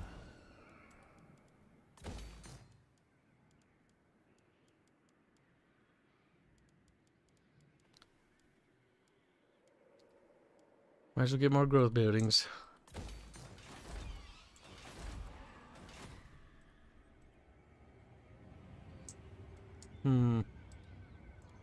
Unstoppable. It's Mordheim, chat. Also, I am annoyed that all these iconic cities that have iconic walls don't even look like that. Like, if I imagine, like, Terrestrian Total War, and I imagine the port city of Pyria being, like, this, you know, magnificent, blooming port that is the pinnacle of what Astria might become. And then I imagine Helios, their capital, looking a little bit, you know, decadent, decrepit, from an era that has long since passed and definitely need a renovation. But its ancient walls have stand tall for a very long time. And then there's that city by the River of Osos, the two cities, the twin cities, on either side. With the giant bridges that connect them. Like, that one's cool. Oh, man. Like, I would want all those cities to have unique settlement battles in that. Tragedy. Cower before me. I mean, we have to have the Raise the Dead ability. It's just part of the thematic of, you know, being a necromancer. You gotta have raising undead abilities.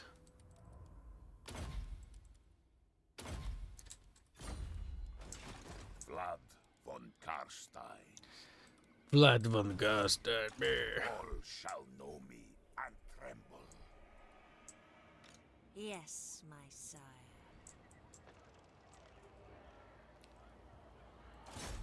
I shall drink Get him. them dry. He's dead.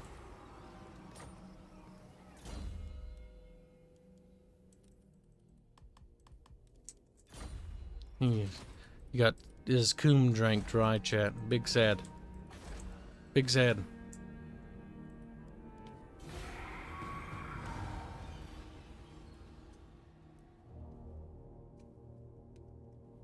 Poor little Ostermark. Like, help.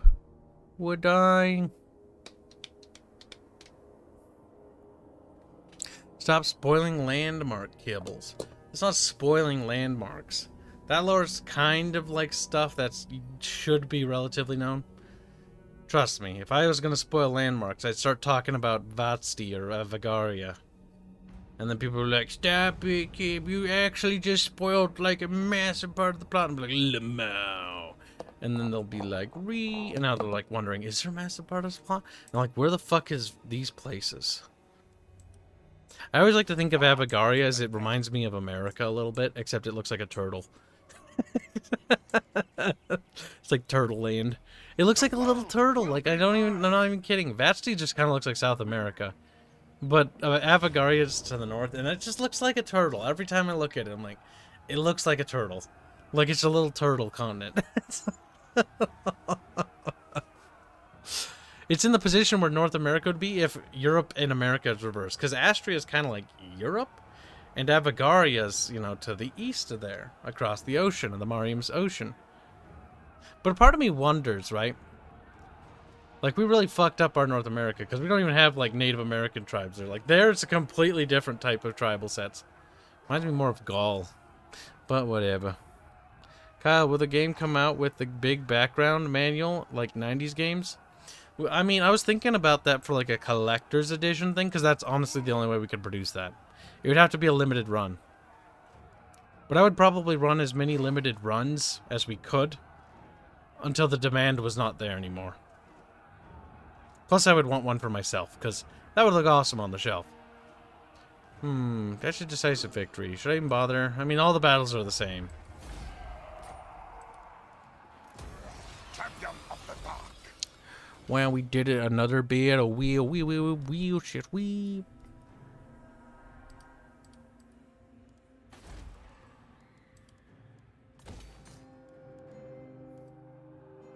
We just need some mun makers.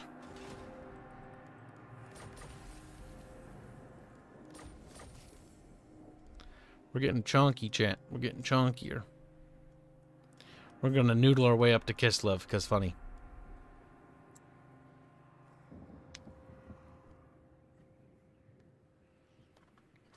Just total war my way through life. Don't mind me, herka-durka. King of darkness.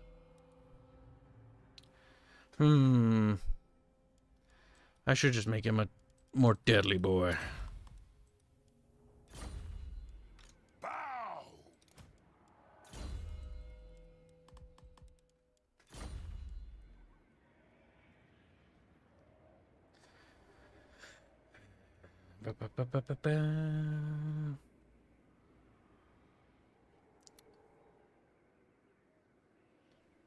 You have like a wiki on your world, you know how I love my war.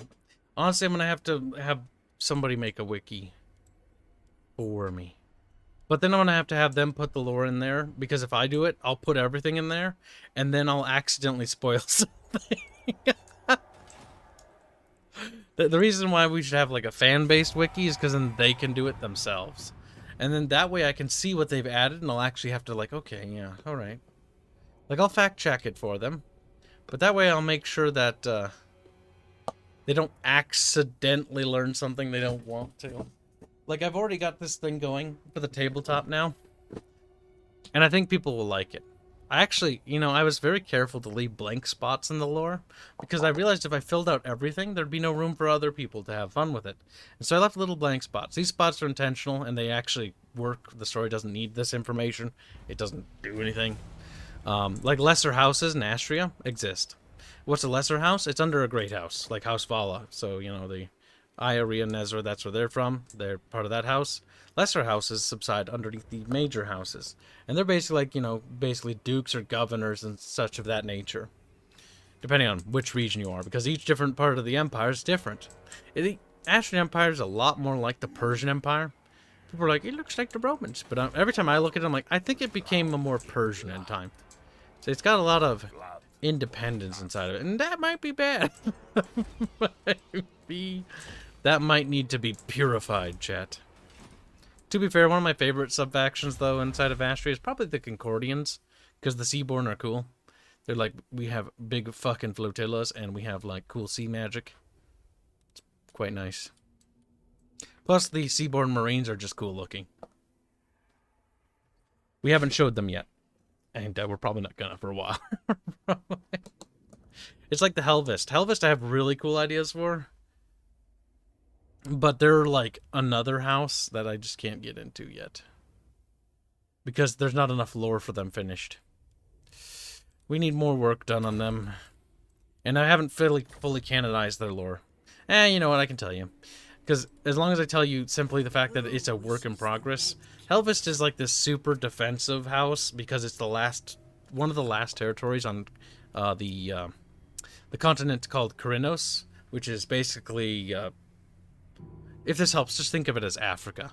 Because the Empire has lost all of its territories down there because of the Muadish, which basically just rolled up them with their great warlord.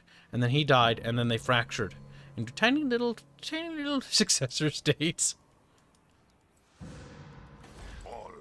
And then there was the Rujaran invasion, which was quite cool.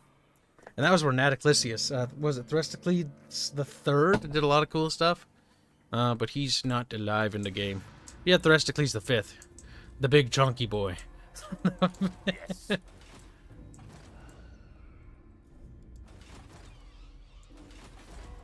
He might be the last Threstocles. He has a daughter, but no male heirs.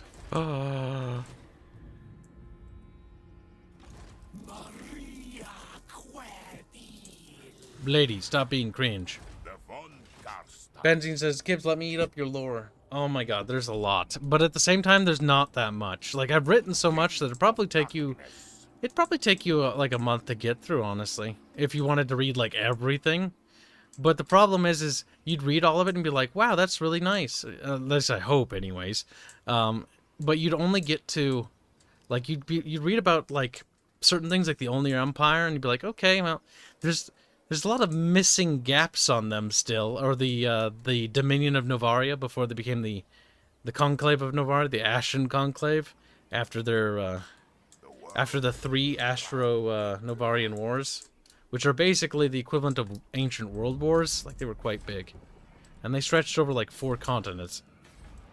Because Helastro, Valgaria with the colonies, the colony frontier wars, and then there's the invasions of Astocles.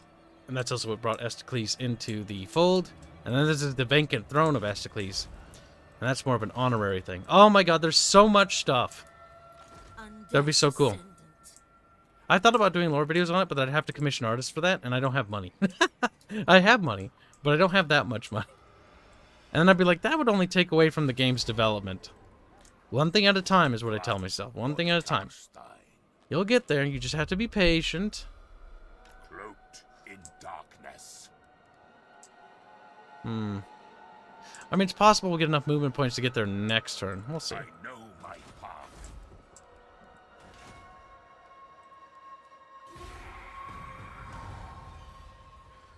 Torva says, I was once writing a book about travelers that could control the elements. Then the last Airbender series came out, and I was sad. No, don't be sad. What do you mean? You can still do it, just do it differently. You just be honest, too, you know? If something comes out that's similar about yours, don't stop what you're doing. Don't change what you're doing. If it obviously reaches, like, illegal things, like, oh, wow, like, you had a place called Karak Kadrin, and it was right there, and it was under a mountain that looked exactly like that. Yeah, you're going to have to change that, because that's too close. But, like, don't just abandon it. Boog did me 20 talk and say, here you go, Kib, now you can go fund another game. Hell no, dude. One game at a time.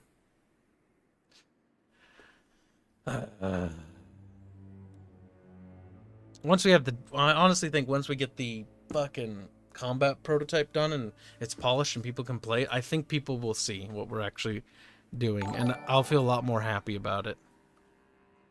I'll be a lot more happy when we're at that point. I really want to be at that point. I want people to see stuff. I want people to experience it, but you have to be patient.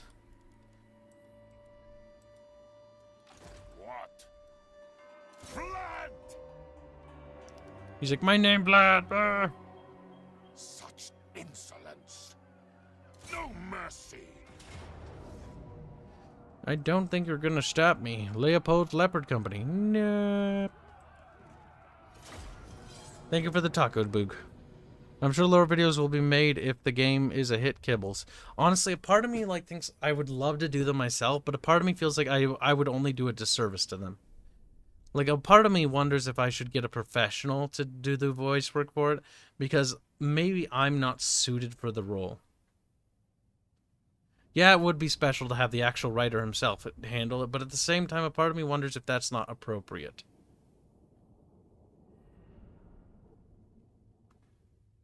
And what if I reveal the secrets?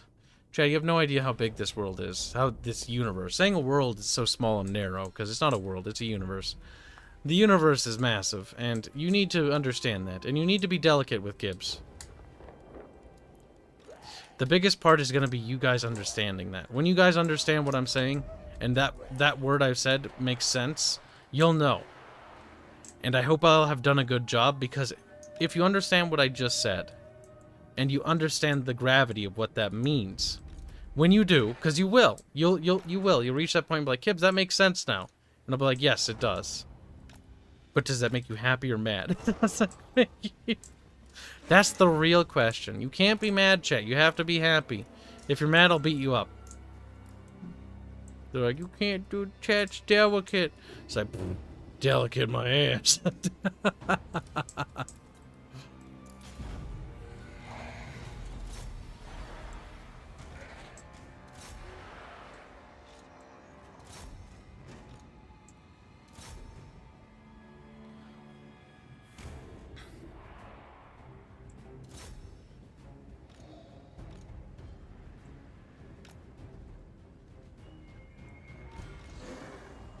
Behind we go.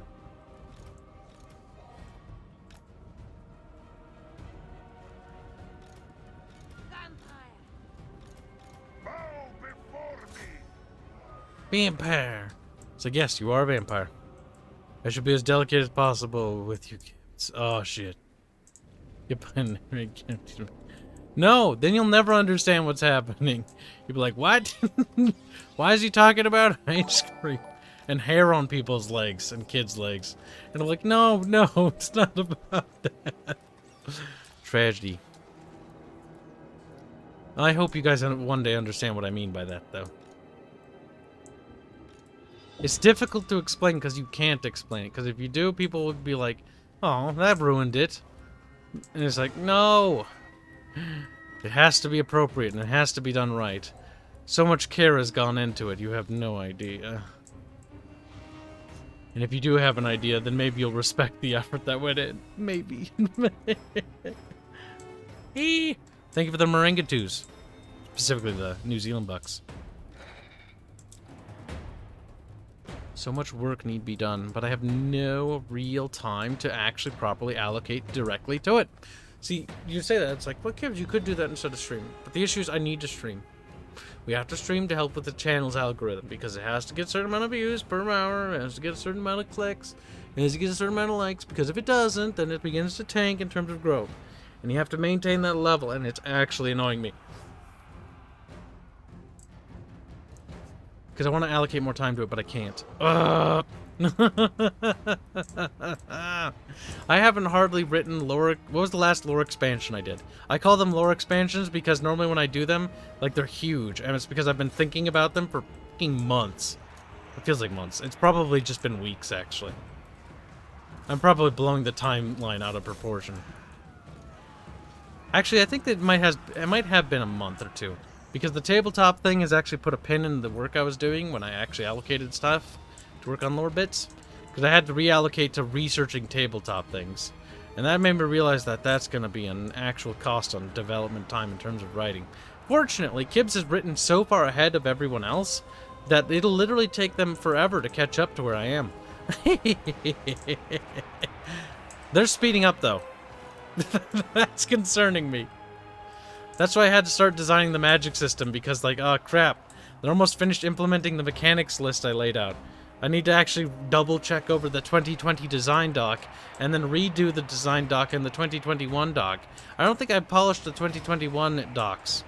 So, for those who are new to the idea, it's like, We wrote design docs before 2020, back when we first started rolling in 2018, or 2019 really. I think it's 2019. I think I get those 2 years mixed up all the time. It's one of those years. I could check. The development server would tell me. I always check, and that's what it says. Fuck it, we're looking. I want to know. I always fucking up these 2 years. Okay, let's go to the concept art section and scroll all the way to the top. Now, let's check pinned messages and scroll back to the earliest art that was done. Scrolling, scrolling, scrolling. Hooray.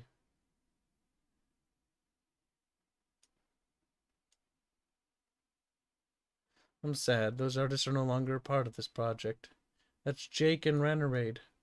They left in 2020. We're still friends. They still actually do art for me. Well, Rennerade not so much, but Rennerade hangs around. Okay, we're still scrolling. Can't show you this. 2019. Okay, 2019. It is 2019. 2018 was when we shifted over from the previous design team to the new one, and then things started happening, and magic happened. Oh, it was like literally like a weight had been lifted from my shoulders. Like the world came together, and it just made sense. Everything worked. There was no hiccups when it came to writing the art. Now, chat, what I post now is a silly art that somebody drew. You want to see something cool? When I was describing the magic and how it affected the visuals for the eyes and lore, the artist drew the ones on the left, and those ones horrified me. Now, those ones I think are actually based off of a thing that very few people have seen. I'm glad that the people that remember that picture are few in number. I think only Lycanfish will remember that. Which is good. It's good that not many people remember that, because that's from a different concept that's related to the game that is very, very revealing. It's like being naked. That's like me. Help me. Also, I haven't showed you guys this, but, you know, because you're interested in the tabletop stuff, let's just take a divergent path on this. Because I want to ask you guys some stuff, because we have some people here who are interested in this crap. Kidding. I'm having too much fun with just making fun of myself. Now, Maranga2 donates $2 to say, Kibs, when can we beta test the rules? When the rules actually exist on a document. They don't right now.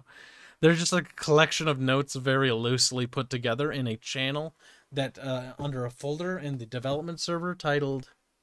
Okay, you know what? You guys can see the development server because there's nothing revealing in this particular section. So you guys want to see what it looks like? Look, this is what... Let me just double check.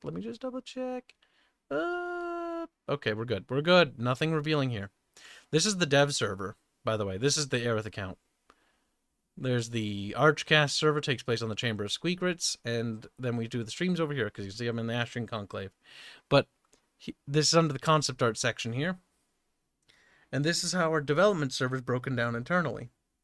Resources, release notes, idea bucket, writing, programming, build reports, environmentals, meeting summaries, closed test goals, which is a new folder. The closed test goals is the good one. Can't show you that, though. That's basically the goals we need to reach. I like maybe could, but I don't know what's in there. There might be something that I can't show. Basically, that's the goals we need to reach before we can reach the closed test.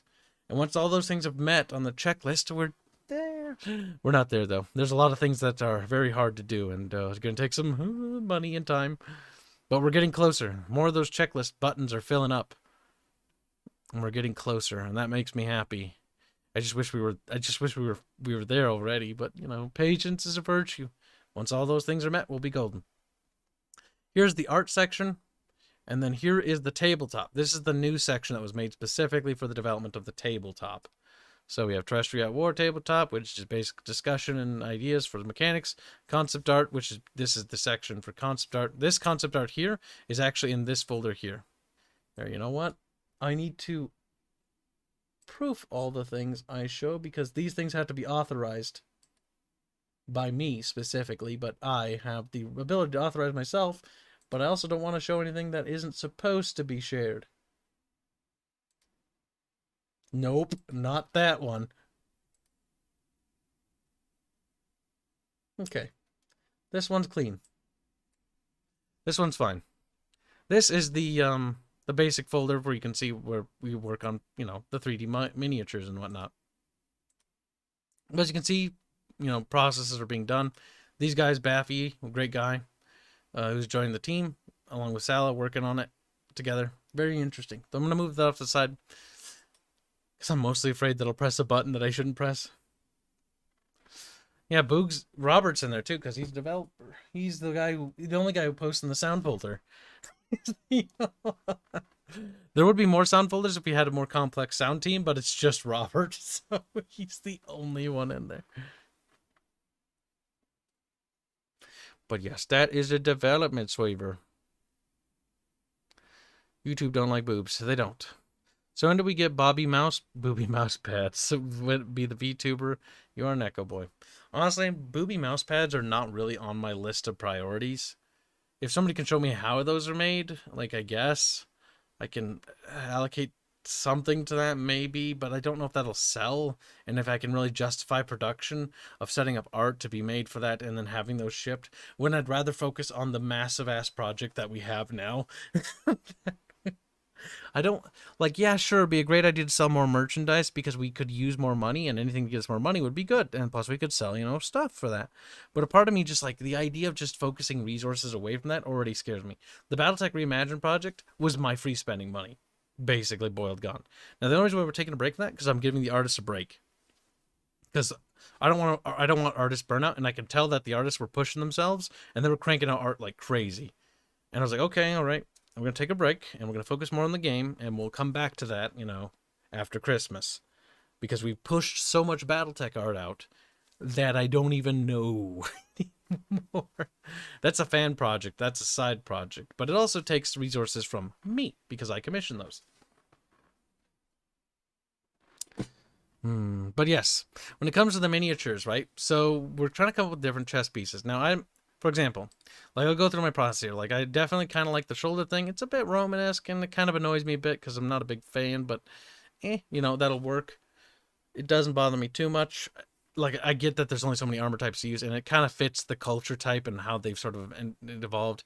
But I've kind of learned to just like it, even though I kind of felt it looks silly. But the shingling, I need to reduce the shingling. I don't like too much. Like, I like this chess piece a lot. I do not like the engravings, for example. I would want those removed. These engravings aren't bad, but too much engravings make me want to commit seppuku. This chess piece, like, it's fine. It's nothing special. This one, I don't know how I feel about that one yet. The sash on these, you know, I kind of like it. It's very flavorful. Fits the culture. It's got the same culture-like patterns. The use of lovely, like, colorful, vibrant fabrics. It seems to be a common denominator in Astrian art. And so we have stuck with that. So there's lots of beautiful flowing fabrics, you know, and lots of that. And it's one of the things that Astrian culture definitely has as a center of beauty. Like, when you look at the characters in the IP, you'll notice they have lots of, you know, flowing fabrics. Like, for example, Rhea here isn't actually hiding any skin either, because, you know, beauty. They accentuate the beauty of the human shape and human form. And her accentuating her beauty is part of her power, part of her, you know, sexuality, because she's a woman in Astrian culture. And males do it too. And in fact, they do it kind of similarly if you look at her father, the way he does it. And whatnot, but they accentuate different aspects of themselves because the culture venerates different things. It's like why their god Bajaro has a big old kakaroo. Unlike the Remans that, like, real PP mean good. The Astrians have a very different view set. Solution is simple: a mold of discos. No! And then put on a Draconis, you little degen. Just gonna wring your little neck. Just do like the Capola with the hopper, them and marching powder. Peep. Why? See, this is so much more interesting than Total War Warhammer. To be fair, I'm actually going to be more invested in this because I've actually, you know, put my heart and soul into this. So I'm actually going to admit that definitely biased. And you're like, wow, no, really? It's like, no shit, yeah. And now we're trying to come up with different arms, right? Now, I've already can tell you the ones I kind of like. I kind of like the D one. I also like the I a little bit. And I also like the J. The J is nice because it's complementary. It also keeps the same shoulder pieces. But we kind of mix up the different types of arms and whatnot with the different types of torsos because we want the models to have different feels and vibes. Moringa 295 New Zealand Bucks say, one suggestion, remove the engravings on the right with the minis. They will add to the cost and allow the modelers to paint their own designs. Actually, that's kind of what I was thinking. Like, the thing is, with lesser house legions, is technically lesser houses are custom made. You can make your own custom house. That's what's going to be made into the rulebook, so you can do whatever you want there.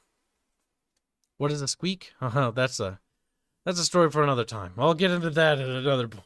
That's a long, arduous, painful story. Kibs is lamenting about things he likes right now. Look at that. Look at him. He's fat. He looks fat. I told Carlos he looks fat. Like, he looks fat. Also, those boots gotta go. Those boots make me want to commit seppuku. The shingling's too much. But it's a concept art. You know, things change. That's the entire purpose of concept art. Draw something so that I know what I want and I know what I don't want. Those shoes? They hurt to look at. And the noise when they would move. Oh, I can hear it. The clunky sound. Like, I don't even know how to even vocalize that. What is a squeak, Spectre? You innocent soul. A squeak is a terrible thing. Innocent. It depends on how old you are. I laugh at Giggles says, I mean, I was just drawing while you played now. I'm actually looking at my monitor. I mean, I was just drawing while you played. Now I'm actually looking at my monitor. Well, yeah, because this is kind of interesting. Like, fuck, I would just, if I could do this full time, I would do anything to make this happen. No, I wouldn't, because if I did, I would probably have to do things I don't want to do. One day I'll be able to do this full time, and I can just talk and talk and talk, and we can just stream about development, designs, and character creation, and how to build worlds and whatnot. That would be the preferred thing. I don't want to go back to the video game, actually. It's like this, for example. Like, this is the current crest thing concept. Now, I'm not a fan of the squiggly things. Oh no, what is it called again? Curse you. It's like a Hellion or whatever. A Helion, or I can't remember how to pronounce it right now, because all that comes to my mind is Floofy Dragon, because that's what Carlos wrote down. The file name. Oh, he didn't name this one Floofy Dragon. Lucky me. But the previous one was called Floofy Dragon. But I'm not a big fan. I much prefer the original version he drew, where it's like sort of like a classical look, and also the art. That's the difficult thing. Like, this art needs to be. I don't want to say this. It's not mean to Carlos, but it's like it needs to be dumbed down to the art understanding of the Astrians' artistic culture. Like, the art needs to represent the culture that it's being drawn in. So if it's Astrian, it needs to be painted the way an Astrian would paint it. If it's Novarian, the way a Novarian would paint it. The Cardovian, what do Cardovians accentuate? What kind of colors do they use? How advanced is their artistic knowledge? If it's, Mazatec, like, their artistic knowledge might be limited. If it's, Nicoya, like, it might even be more limited. And that much armor, would you even want your entire boot armored like that? Probably not. Crunch, crunch, crunch. That's a lot of shingling.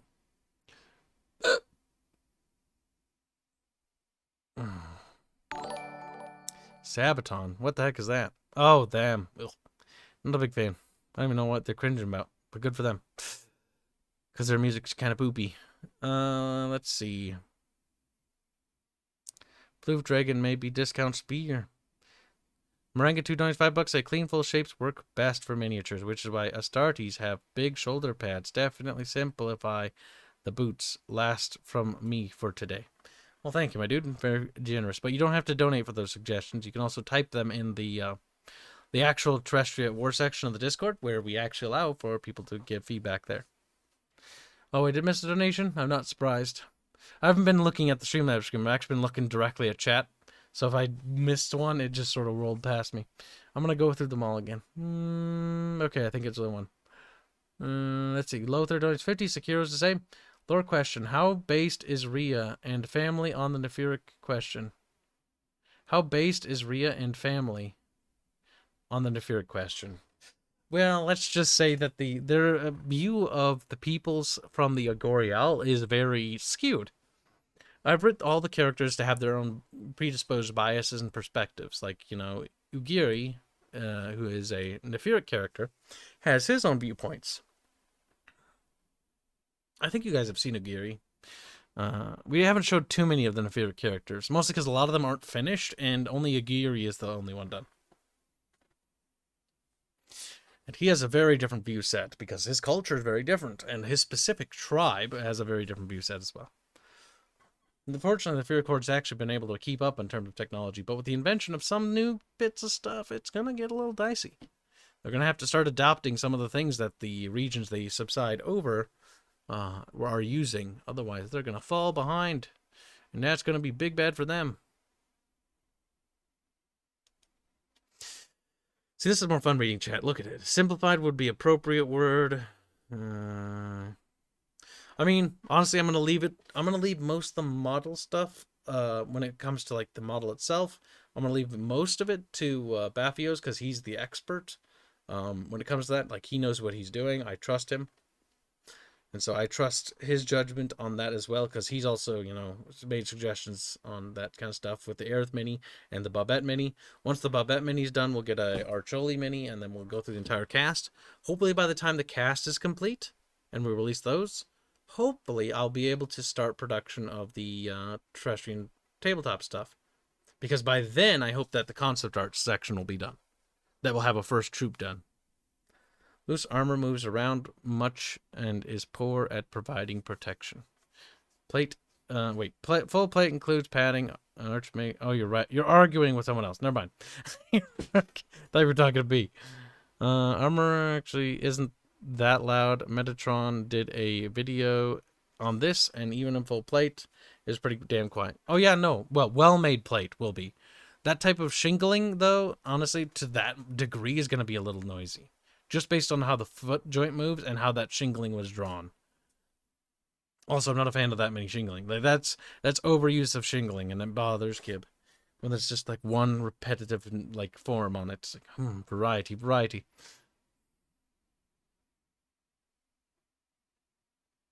Kibs isn't successful enough to only pay attention to super chats. That's true. And actually, I'm happy for that. I kind of hope that our YouTube channel will kind of always be obscured. I would like to make more money from it so I can dump it into the video game production. Because, like, it helps.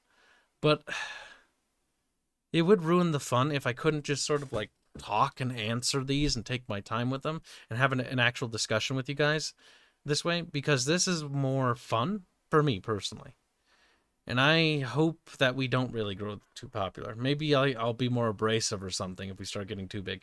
I do want to see, like, bigger numbers, though. But I don't want to see, like, really big numbers. Like, Arch's chat is on the verge of being too fast for me. Like, maybe 100 to 200 viewers on average would see a decent chat movement. But, like, when you enter the 400 to 600 bracket, like, I think it goes too fast. If we can just sort of, like, max out there, that'll be perfect. Sorry for pinging you, but my father is a Paraguayan folk musician. Eh? Why are you saying sorry? Like, looking around, like, pinging. Like, I don't know. You shouldn't feel sorry for doing that. I donate because I want you to succeed. I appreciate it. Your donations will help, and they do have. You guys have. Even those who don't donate, you guys just being here actually helps our metrics and all that. Like, it's all contributing. You don't have to donate if you don't want to, and that's cool. If you want to, awesome. But don't feel obligated to, and don't feel like you have to. Besides, there's no harm in just simply waiting. I've always advocated for that. You know, because we're going to get the game done, regardless of whether we get a lot of donations or not. It might affect time. It might not. I mean, it has. I'm not going to lie. But, you know, it's not the end of the world. Like, we're still moving. Because I'm still dumping, like, what feels like 80% of my paycheck into this every month. So we're still going as fast as we can. And hopefully that contract renewal's coming through. Oh, my God. Oh, the fear of that. I don't like that. If you're not first, you're last. Gotta go fast. You little cringy fuck. I'll ban you. Paraguay is a country in South America, you pool noodle. I know where it is. If you need some folk music for your setting that's obscure yet folky. I mean, I've thought about reaching out to more people, but we have a composer, and I trust my composer to handle most of those issues. Now, I would like eventually to have like a full orchestra. That'd be grand if I could get him access to that.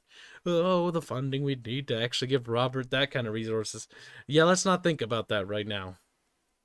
Like, let's assume like the Kickstarter we do is successful, right? Because we're going to Kickstart for voice work, because that's the only way. Because if I write dialogue around the idea that we're limited to voice lines, I'm going to actually end up cutting out dialogue. Because I want our game to be very story heavy, and I want there to be lots of conversations between the characters. And I want the dialogue options between the characters to be flavorful, but also reflective of the culture and persona of that person. Plus, those dialogue options will help you see a lot more of the characters that you're associated with, the culture they come from, and their viewpoints and how that shaped them, their morals, their vices, and their virtues. Try Romanian folk music? Well, fun fact, Cap. Our composer, Robert Renato, is Hungarian. Oh, no, wait. Romanian-Hungarian is different. Whatever. They're the same, right, Robert? He's like, no! He's like, the Magyar people will rise again. I doubt it. Chad, I don't want to go back to the game. Let's look at other art pictures.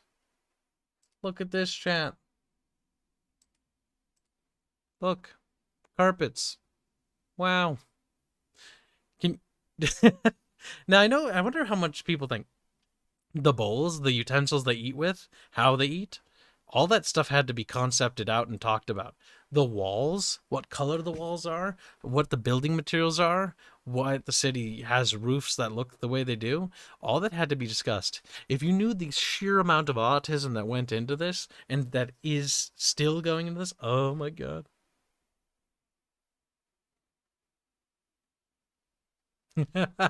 Cap says, awful, drop project. Hungarian man, no. Well, tragedy. A tragedy I think we'll have to live with. Kitaruka doing 100 bits say, looking forward to the 3D files. Did you find a solution for keeping both players engaged in each turn for the tabletop? No. The only way I'm going to find a solution for that is when you guys play it and you're like, Kibs, this sucks ass. And it'll be like, fuck. We got to fix it. And they're like, hell yeah. And then we fix it. Right now, my thinking in terms of tabletop is we're going to bounce between the players. Like, okay. So we'll have different phases. We're going to break up things into weight classes and see how that works. Fingers crossed that doesn't turn out like absolute dog cancer. It sounds cool on paper. But here's the thing when you're designing a game, at least the video game. Everything sounds so much better on paper, and then you try it and you're like, ooh, that was awful. And then sometimes you try something that's like, that sounds really weird. And then you try it and like, holy crap, that actually worked really well. that actually worked out quite well. Fit right into the game like a piece of a jigsaw puzzle, you know? Other times it's just, you have what seems like an amazing idea. And then you try it and like, oh, what was I thinking? That was terrible. Because in practice, some things are fucking awful. And that's honestly game design in a nutshell. It's just trial and error. Keep hammering away. You learn more the more you do it. A tabletop game is a bit different, though, because you need to make the players engaged. Because when I played tabletop, Warhammer Fantasy Battles and the 40k game, like the 2 or 3 times I played it, which is not at all. I don't even remember how it works.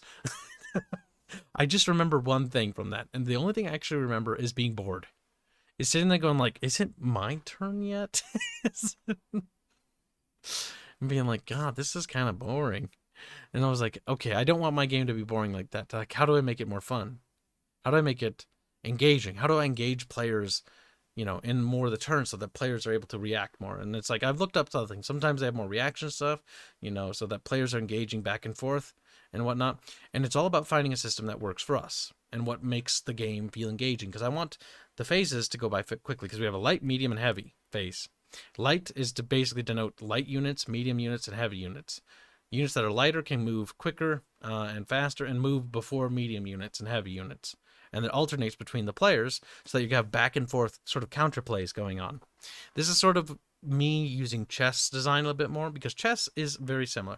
I hate chess because I used to play it in tournaments and stuff because I overplayed it to such a degree that I just got sick of it, because the competitive nature of chess and tournaments ruined the fun of chess for me. And it just, like, I get stressed out when I think about it, because I remember being so stressed out preparing for tournaments and practicing in between, each round, and being like, come on, I got to get better. I got to be able to counterplay that, and stuff like that.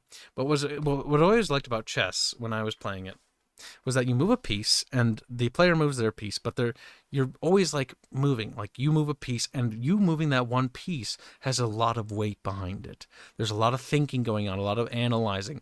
They're analyzing what you're trying to do and how they can counter it, or should they just ignore the fact that you moved your bishop there, and stuff like that. Like, I love that aspect where you're analyzing, you're thinking about it. Like, you can feel the calories burning when you think in chess. Like, when you especially when you start getting into later tournaments, like, oh my god, like the thinking that goes along there. Like, I remember, like, there's very few times I've actually feel my head hurt from thinking. Chess is one of the few times that definitely hurts. Sometimes it's like other things, but chess Chess made my head hurt. But I kind of enjoyed that. Not necessarily to that competitive degree, but like the ability to counterplay. Because I'd use like the I forget what it's called. Like, I know people sometimes call it the pizza defense, or like the pyramid or something like that. It's where you move like two bishops in front of your king and queen, and then the rooks are on sort of like diagonally from them. I think no. Both pawns in front of the king queen go max space is 2 forward, and then I forget the order which is done, and then the rooks are diagonal to them but 1 square back, and then the bishops.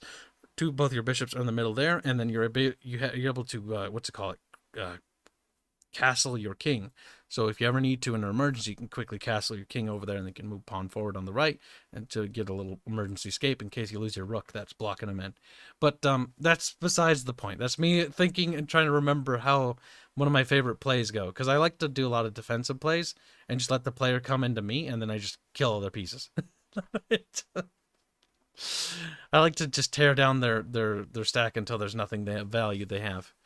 Specifically, getting rid of their queens and rooks. Once I get rid of those, I normally nom those first, because queen is the most annoying. Rooks, in my opinion, are also equally annoying, and the bishops, they're really good, but honestly, most players, they don't really make good use of their bishops, at least the ones I played against. Always gotta be careful of the rooks, though. Aren't the rooks yeah, they're called the rooks, the horsies. Knights? No. Bishops, rook. Anyway, is the rook the castle? Oh my god, I can't remember. My brain's farted. Look, it's Total Warhammer. It just doesn't have the same look when you think about it after talking about all that.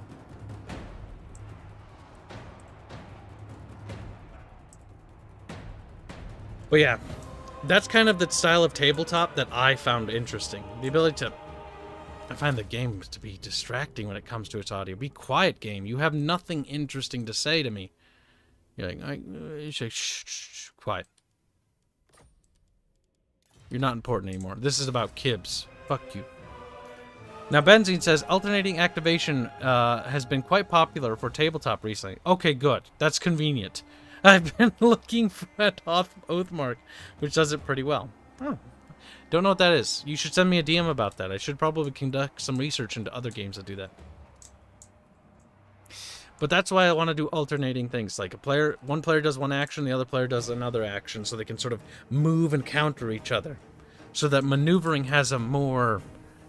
I want maneuvering to have a more bigger aspect of gameplay behind it. Because maneuvering in chess is so important. And maneuvering in battlefield and positioning is super important as well. And I also want that game to have that same sort of vibe. At least on the tabletop front. Our video game's going to have that already because of how it's designed.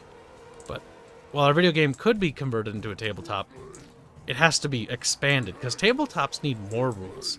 Because the thing is, video games, I can cover stuff up with cool animations that'll blow your little minds off. You're like, wow. I'm like, yeah, look at that. You're like, hat. It's hat, kid. I'm like, mm-hmm. But it's like, I need to add more depth. to a tabletop. Because there's no pretty... Well, I guess no, there's pretty stuff. Well, depending on how good you're at painting your models.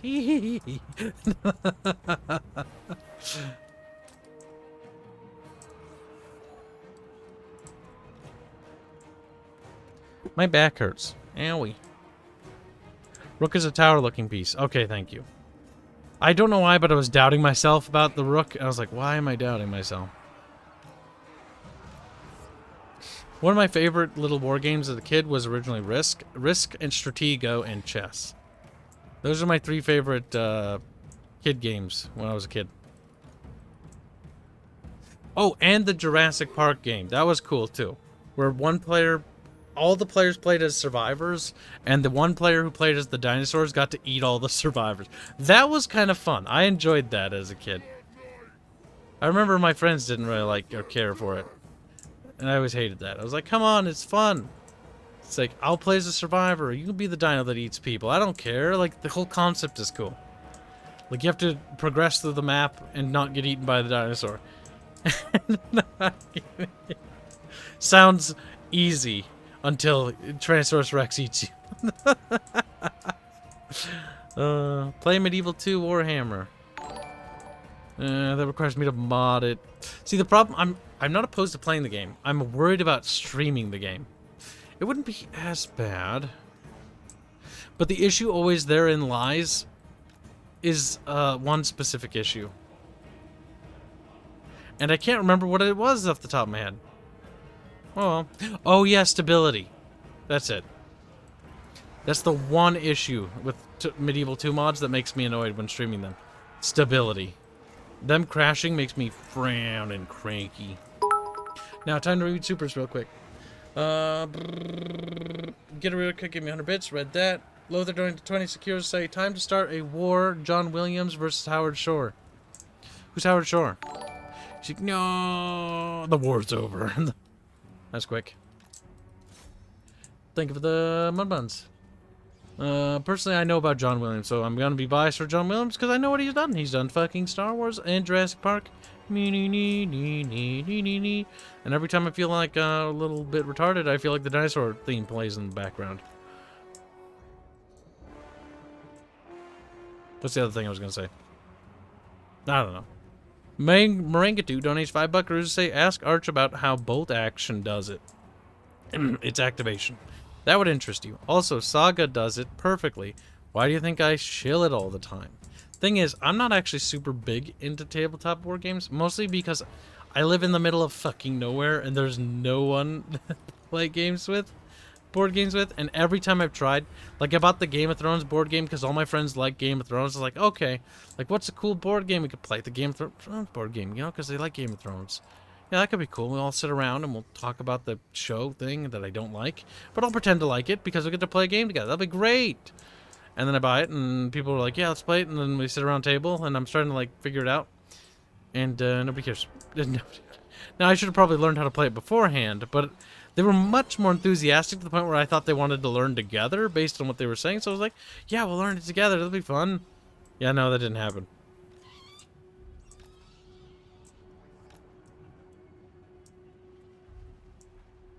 A tragedy, to be certain, chat. Then I bought that StarCraft board game, the really big one. It was really cool when StarCraft 2 was coming out. Oh my god, that was awesome.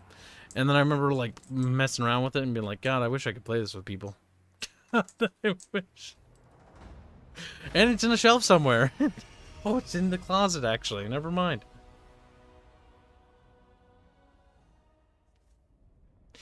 I like looking at board games online. Sometimes I do, and I'm like, wow, that'd be really nice. Like that Star Wars one, Star Wars Rebellion board game. Like if I was to buy a new board game, that Star Wars Rebellion board game, I'd pick that up because that looked cool. It's basically like the Star Wars Rebellion video game, but board game. But the problem is nobody lives here. It'll just be me.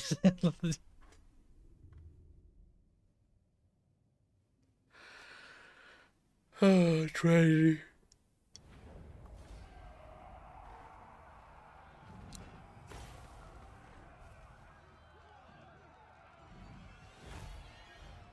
You don't understand. I live in the rural side, the countryside of America, and what we basically call Middle America, where the Great Plains are. So not only is there very few people, but very few people who do exist look at board games and go like, what? Like, is it checkers? Is it or Monopoly? If it's Monopoly, that'll get them, but that's about it. Monopoly normally works. If I head towards Sauk Rapids in St. Cloud, maybe. But I'm driving for 30 fucking minutes, or what is it, 40 minutes or whatever? That's take forever. And I sure as hell ain't going to the cities. There's some great themes in Lord of the Rings score. Not gonna lie, says Robert Renato. You better, musician boy, or I'll question your musician skills. He's like, yeah. I also like how the cities, oh my god, the cities don't exist. There's no people in these cities. Oh. I like how it looks like Empire buildings, though, in the vampire counts. Like, they don't change into vampire count cities. Unstoppable. This annoys Kibs greatly.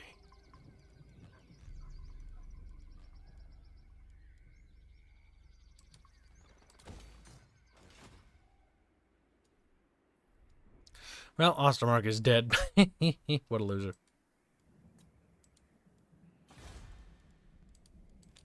Click. Besides, I have to stop looking at art, otherwise Giggles won't get anything done, because Giggles is drawing a hentai. Not sure if he intends to continue it, but it's funny. I sent a little bit of it to Archer, and she's like, it was funny. You did a good job, Giggles. At least we got him to make whingy noises. Bubbles will pretend not to care, but Bubbles secretly is like, yeah, I'd have big titties. Poor little chunky bubby.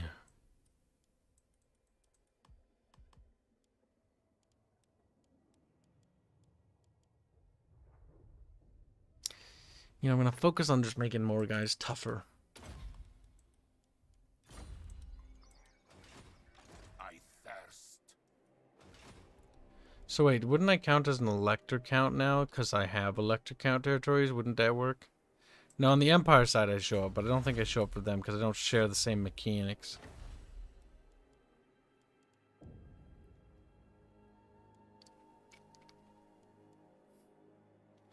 I would like Sylvanian handgunners do.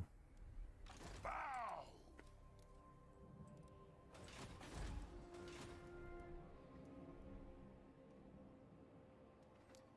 I mean, if I attack Kislev and I go around there, pop, pop, pop, pop, pop, that won't be too bad because then I can get to Ostland.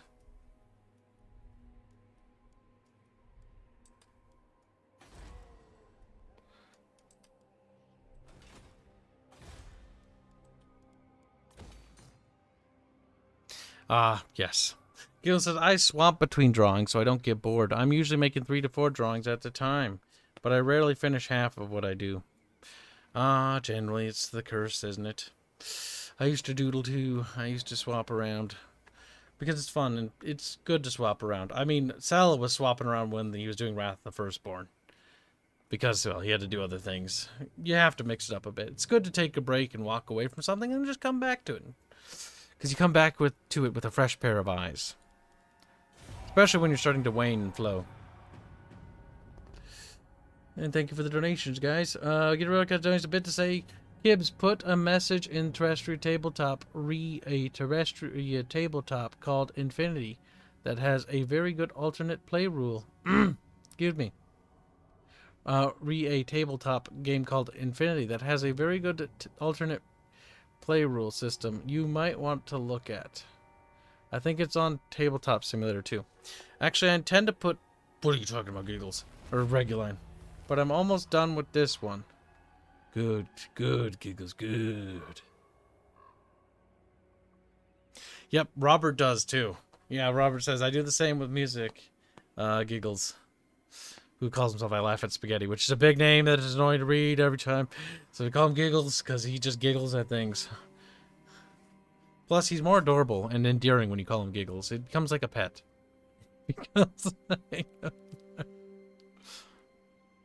I just imagine that his warlock character with like a little leash around her neck and Aerith being like, come on, time to go for a walk. Terrible.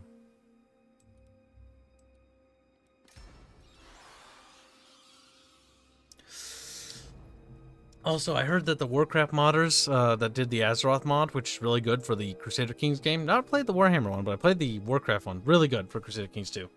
I heard they started working on Warcraft 3. Or not Warcraft 3. Fucking idiot. Crusader Kings 3. Yes, there we go. And that sounds quite promising to me. See, walking through Kislev is going to really piss them off. But if we can kill Oslin fast enough and then turn around, I think it'll be well worth it. Plus, they just recruited a lord there, and I want to deny them that lord that they just recruited and send him straight to hell. Also, I'm annoyed that you can't get mounts for more characters. Like, this guy can't get a mount, and that makes me really mad. Wait a minute. I think I was supposed to confederate with Vlad von Karstein in order to recruit him. I think I just killed him, so therefore I'll never get him. Oh no, I don't know if that works that way. I don't even remember. A tragedy, chat, a tragedy.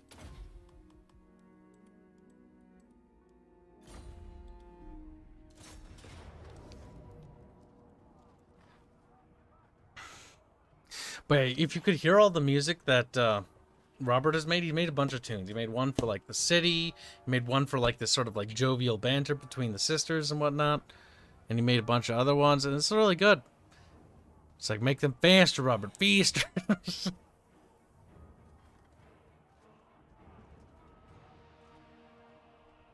Number 1 delinquent is here. Took him a while, that little pink-haired lolly son of a bitch. He's like, eh.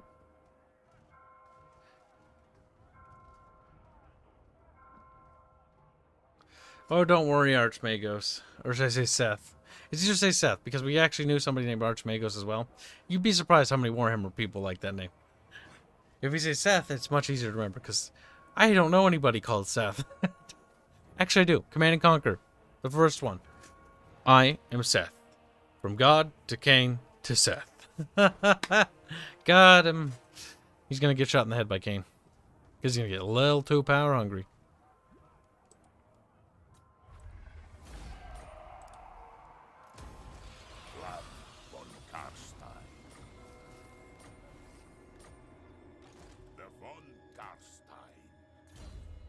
Immortal Wheel. Restores up to a bunch of health. Meh, meh, meh, meh, meh.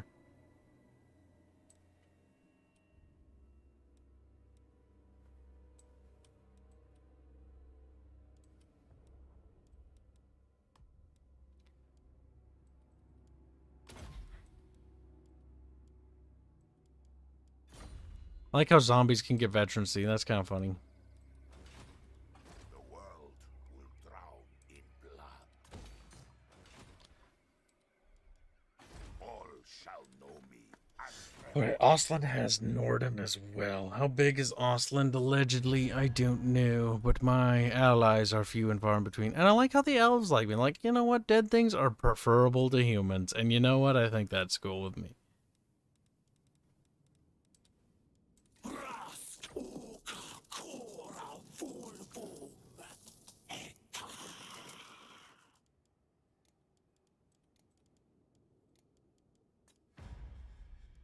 I think we should back up a bit and try the non-aggression pact with the trade agreement. I think that's good.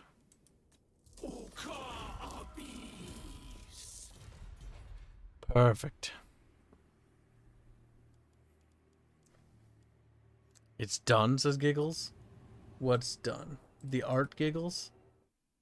You finished it? I don't know if I can pull that up on stream. Pretty good though. You fucking great. Wow, good job on the fluids there. Oh, I suppose, yeah, just highlighting with the white line. See, when I first started drawing fluids, I tried too many things. And they didn't work half the time. Because I tried to push myself a little bit beyond my skill level. Yeah, that turned out quite well. That is quite cursed. Thank you for making that. That's quite funny. Oh, that makes me happy. One day, Giggles. One day. I tell you what, Giggles. When I get super rich, right? When I get rich and I have lots of money, this is what I'm thinking of doing. I'm thinking of hiring, like, every artist I like full-time. Like, I'll make a Giggles full-time artist. It'd be like, Giggles would be like, what are you paying me, like, a full-time wage for that's better than my job? And I'll be like, I don't know. Just draw me pictures. And he'll be like, okay. And I'll be like, I don't know what. Just draw stuff. Like rocks or sticks. I don't care. And they'll have pictures of rocks and sticks. And Chad will be like, what? No way. And the amount of rocks and sticks I will have will be incredible. Like, that's a lot of rings. I would be impressed by the amount of rocks I possess too, Chad. I too would be impressed.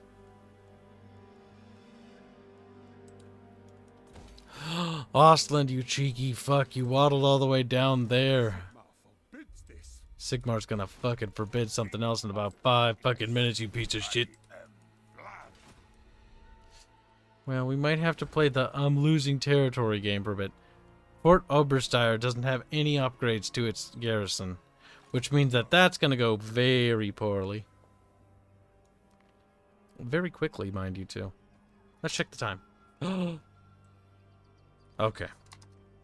While I'm enjoying streaming, for my own mental health, I should get ready for bed. I don't want to stop, though. But I really need to, because I have work tomorrow. And part of the reason why the RP is not happening on the weekends is because work is a bit volatile right now in terms of the amount of work that needs to be done. And I need to make sure that X amount of work is done if we can even hope to stream at all tomorrow. So yeah. So it's time to get ready for beddy bye. I don't know. I guess I'll stream Total War Warhammer until I can convince an artist to make me a cool black and white thumbnail. I need a picture of like Aerith all like Smexy-like or something as like a goddess and be like, meh. And then I can just, like, or I could just reuse the old one, I guess. I don't know. Otherwise, I would have streamed black and white too, because I have a mod for it that's going to make it really cool, and we can play it again on stream. And, yeah, I think it'll be fun to do it again. Because I think that mod actually enhances the gameplay quite a bit, in my opinion. And I think Chad will enjoy it too. At least I hope they will. But yeah, you guys have a great night. Don't forget to check out the Discord. Link is in the description for that. And, Twitch is down below. Thanks again for all the muns. I appreciate it, guys. It means a lot that you actually do that, because it helps. It helps me actually afford to pay the artists full time and whatnot. And it's quite nice. It's quite nice. I hope we post art enough. But if you did donate, don't forget to redeem your things on the Discord, because you should get access to the Chamber of Secrets, because you can see art early there. And yeah, enjoy the Giggles fan art. It's in the Bickering well, it's in the fan art section, but it will be in the Bickering hentai section later. Very good piece of art. Thank you for that, Giggles, and you guys have a fantastic night. I'll see you guys tomorrow. Probably at a weird time. Goodbye, chat.